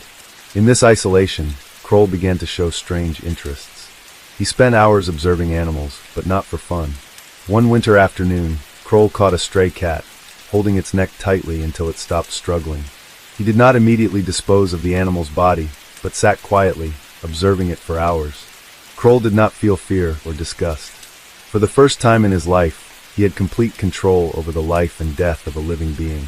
This excitement became an obsession, driving him to kill more animals. He did not just kill them, but he relished every moment of their desperate struggle. At the age of 15, Kroll did not stop at killing animals. He began to dissect them. He cut their bodies into pieces, examined their internal organs, and memorized every detail. Watching them writhe in pain gave him a strange sense of excitement. At 16, Kroll gradually realized something different. He had no ordinary attraction to girls his age. What truly excited him was not beauty or seduction, but the moment they struggled before being set free. Every night, Kroll lay in bed, imagining the moment he would use his hands to grasp a girl's neck, watching his prey panic in despair before going still. But he had not yet dared to do it. He had not found the perfect opportunity, nor was he fully prepared to commit a crime. In 1950, when Kroll was 17, he dropped out of school completely. His intellectual disability made it impossible for him to continue his studies, forcing him to become a manual laborer. But Kroll's fate quickly changed when his mother died when he was 22. From then on, no one controlled him anymore. No one stopped his growing urge to kill. He began observing women and children more closely, tracking their every step on the streets. He learned how to evaluate his prey. Who was the easiest to approach? Who was the weakest? Who had the least chance of fighting back? If he wanted to act without suspicion, he needed to choose the right target. After months of careful watching, the perfect opportunity finally arrived. One afternoon in February 1955, in Lüdinghausen, West Germany, 19-year-old Irmgard Strell walked alone on a deserted path along the forest. From a distance, Joachim Kroll silently watched her. His heart pounded, and his palms were drenched in sweat. A mixture of excitement and nervousness filled him. Kroll approached, pretending to ask for directions as an excuse to get closer. Irmgard stopped and turned to look at him. In that very moment, he suddenly lunged at her, subduing her swiftly, leaving her no chance to react or scream. Irmgard struggled fiercely, trying to escape. Kroll could feel every desperate breath, every convulsion of her body as she grew weaker. Within minutes, her body went limp. He loosened his grip, looking down at his victim, as an eerie pleasure spread through him. He dragged Irmgard's body into the bushes and began his horrific assault. Kroll realized that killing someone brought him more pleasure than anything he had ever experienced. After satisfying himself, he left Irmgard's body in the forest and walked away from the crime scene. The next day, police found Irmgard Strell's body. The cause of death was determined to be asphyxiation, and there were signs of assault on her body. The police launched an investigation into the case, and a local man named Heinrich Ott was arrested. Unfortunately, the real perpetrator of the crime was not Heinrich Ott. Not long after, Heinrich Ott was sentenced to life in prison. Overcome with despair, he took his own life in jail. In 1956, in Kirchhellen, Kroll searched for a new victim. His next target was Erika Schilletter, a 12-year-old girl playing alone in an abandoned field. Kroll gently approached her, acting friendly and luring Erika into the forest. The naive girl had no suspicion and trusted Kroll, following him. As soon as they were deep in the woods, Kroll suddenly attacked. He grabbed the girl's neck, feeling every struggle, every weak breath fading away. Within minutes, Erika collapsed, her body lying motionless under Kroll's grasp. He repeated the same twisted acts he had done with Irmgard. After satisfying himself, he abandoned the body in the forest, believing no one would ever find him. The police discovered Erika's body the next day. Another murder with a similar method, proving that the real perpetrator might not have been Heinrich Ott. In 1967, Kroll moved to the town of Greifenhausen, a small and peaceful area. There, he was no longer a withdrawn man, but gradually integrated into the community. He befriended children in the neighborhood, appearing friendly and approachable. The kids called him Uncle Kroll, a kind man who always smiled. No one could have guessed that behind that smile was a true monster. On June 22, 1967, Kroll committed his next murder. This time, the victim was neither a child nor a young woman, but a 61-year-old elderly woman, Maria Hedgen. Kroll spotted Maria walking along the shore of Lake Baldny. He approached, pretending to start a conversation, but Maria did not want to talk to him and kept walking. This made Kroll angry, and he immediately swung his hand, striking her head hard, causing her to collapse. He dragged her into a nearby bush and strangled her until she was completely lifeless. Then, Kroll carried out his horrific act and left the body in the bushes. Later, the police found Maria's body, but once again they had no clues to lead them to Kroll. He continued to escape justice, continuing his hunt. From 1959 to 1970, Kroll continuously murdered 13 victims, primarily women and children. However, the real number was much higher. After committing the murders, he began dismembering the victims to dispose of them more easily. He divided the bodies into several parts and scattered them in forests, rivers, or flushed down drains. In some cases, Kroll began committing horrific acts with his victims. He took certain body parts home, cooked, and ate them.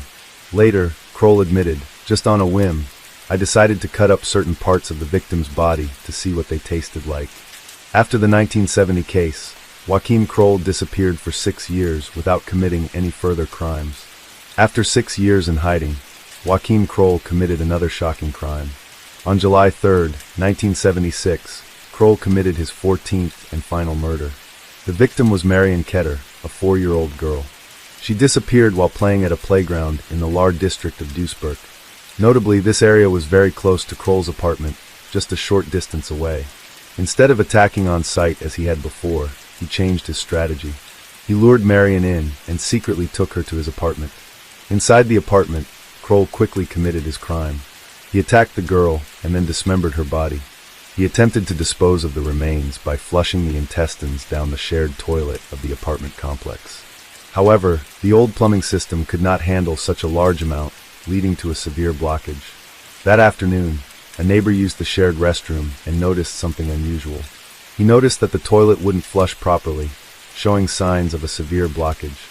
When the neighbor asked Kroll about the issue, he gave a chilling response. The toilet is clogged because it's full of intestines. The neighbor was shocked, but did not realize the gravity of the situation.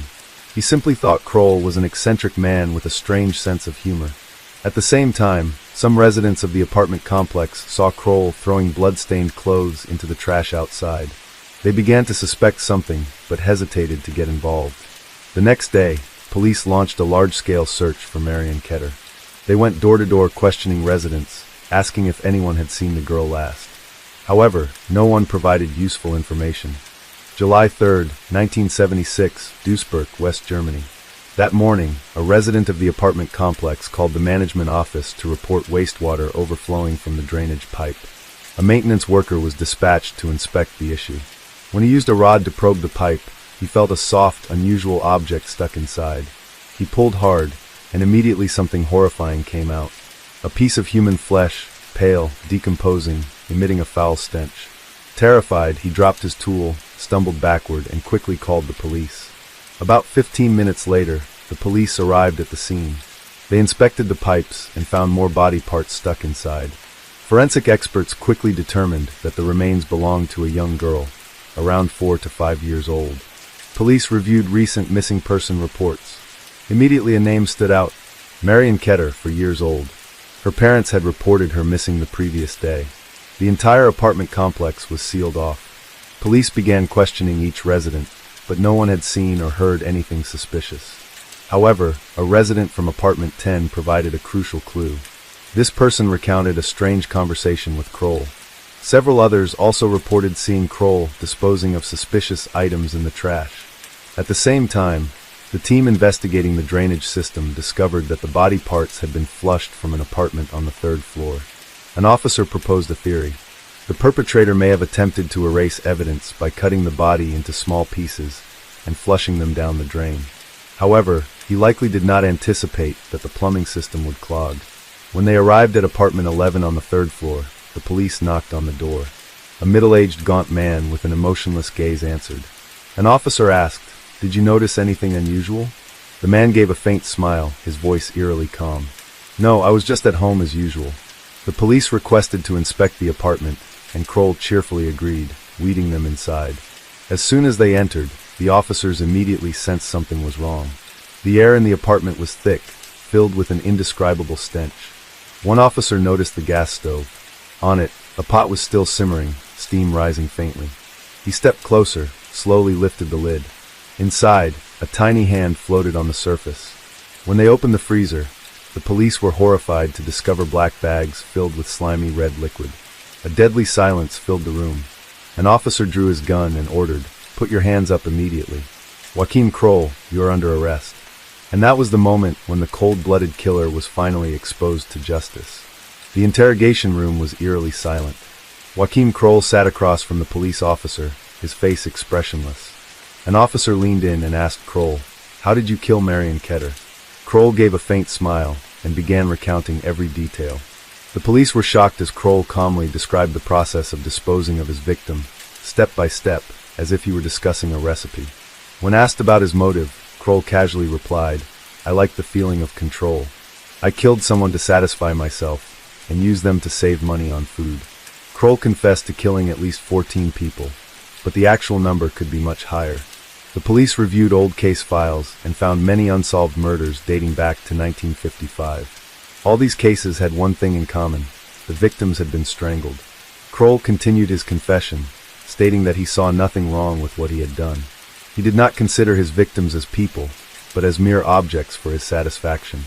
The police realized they were dealing with a truly inhuman monster. He showed no remorse for his actions. The next question sent chills through the interrogation room. "Are there any more bodies hidden?" Kroll smirked and simply said, "Maybe," and he refused to say anything more. The investigation expanded. The police searched every apartment Kroll had lived in and reviewed missing persons reports. With each search, more horrifying truths were uncovered. In one of Kroll's former apartments, the police discovered a hidden compartment beneath the floor. When they opened it, they found dozens of human bones. A forensic psychologist remarked about Kroll, "He is unlike other serial killers. He did not kill out of rage or lust, he killed because he saw people as food." Perhaps the years of starvation during the war left a deep psychological scar on Kroll's mind. The trial of Joachim Kroll began in 1982 in Duisburg, Germany. Lasting 151 days, it became one of the longest and most complex trials in German judicial history. Kroll was charged with 8 murders and 1 attempted murder. In court, he remained calm and indifferent to the outrage from the victims' families.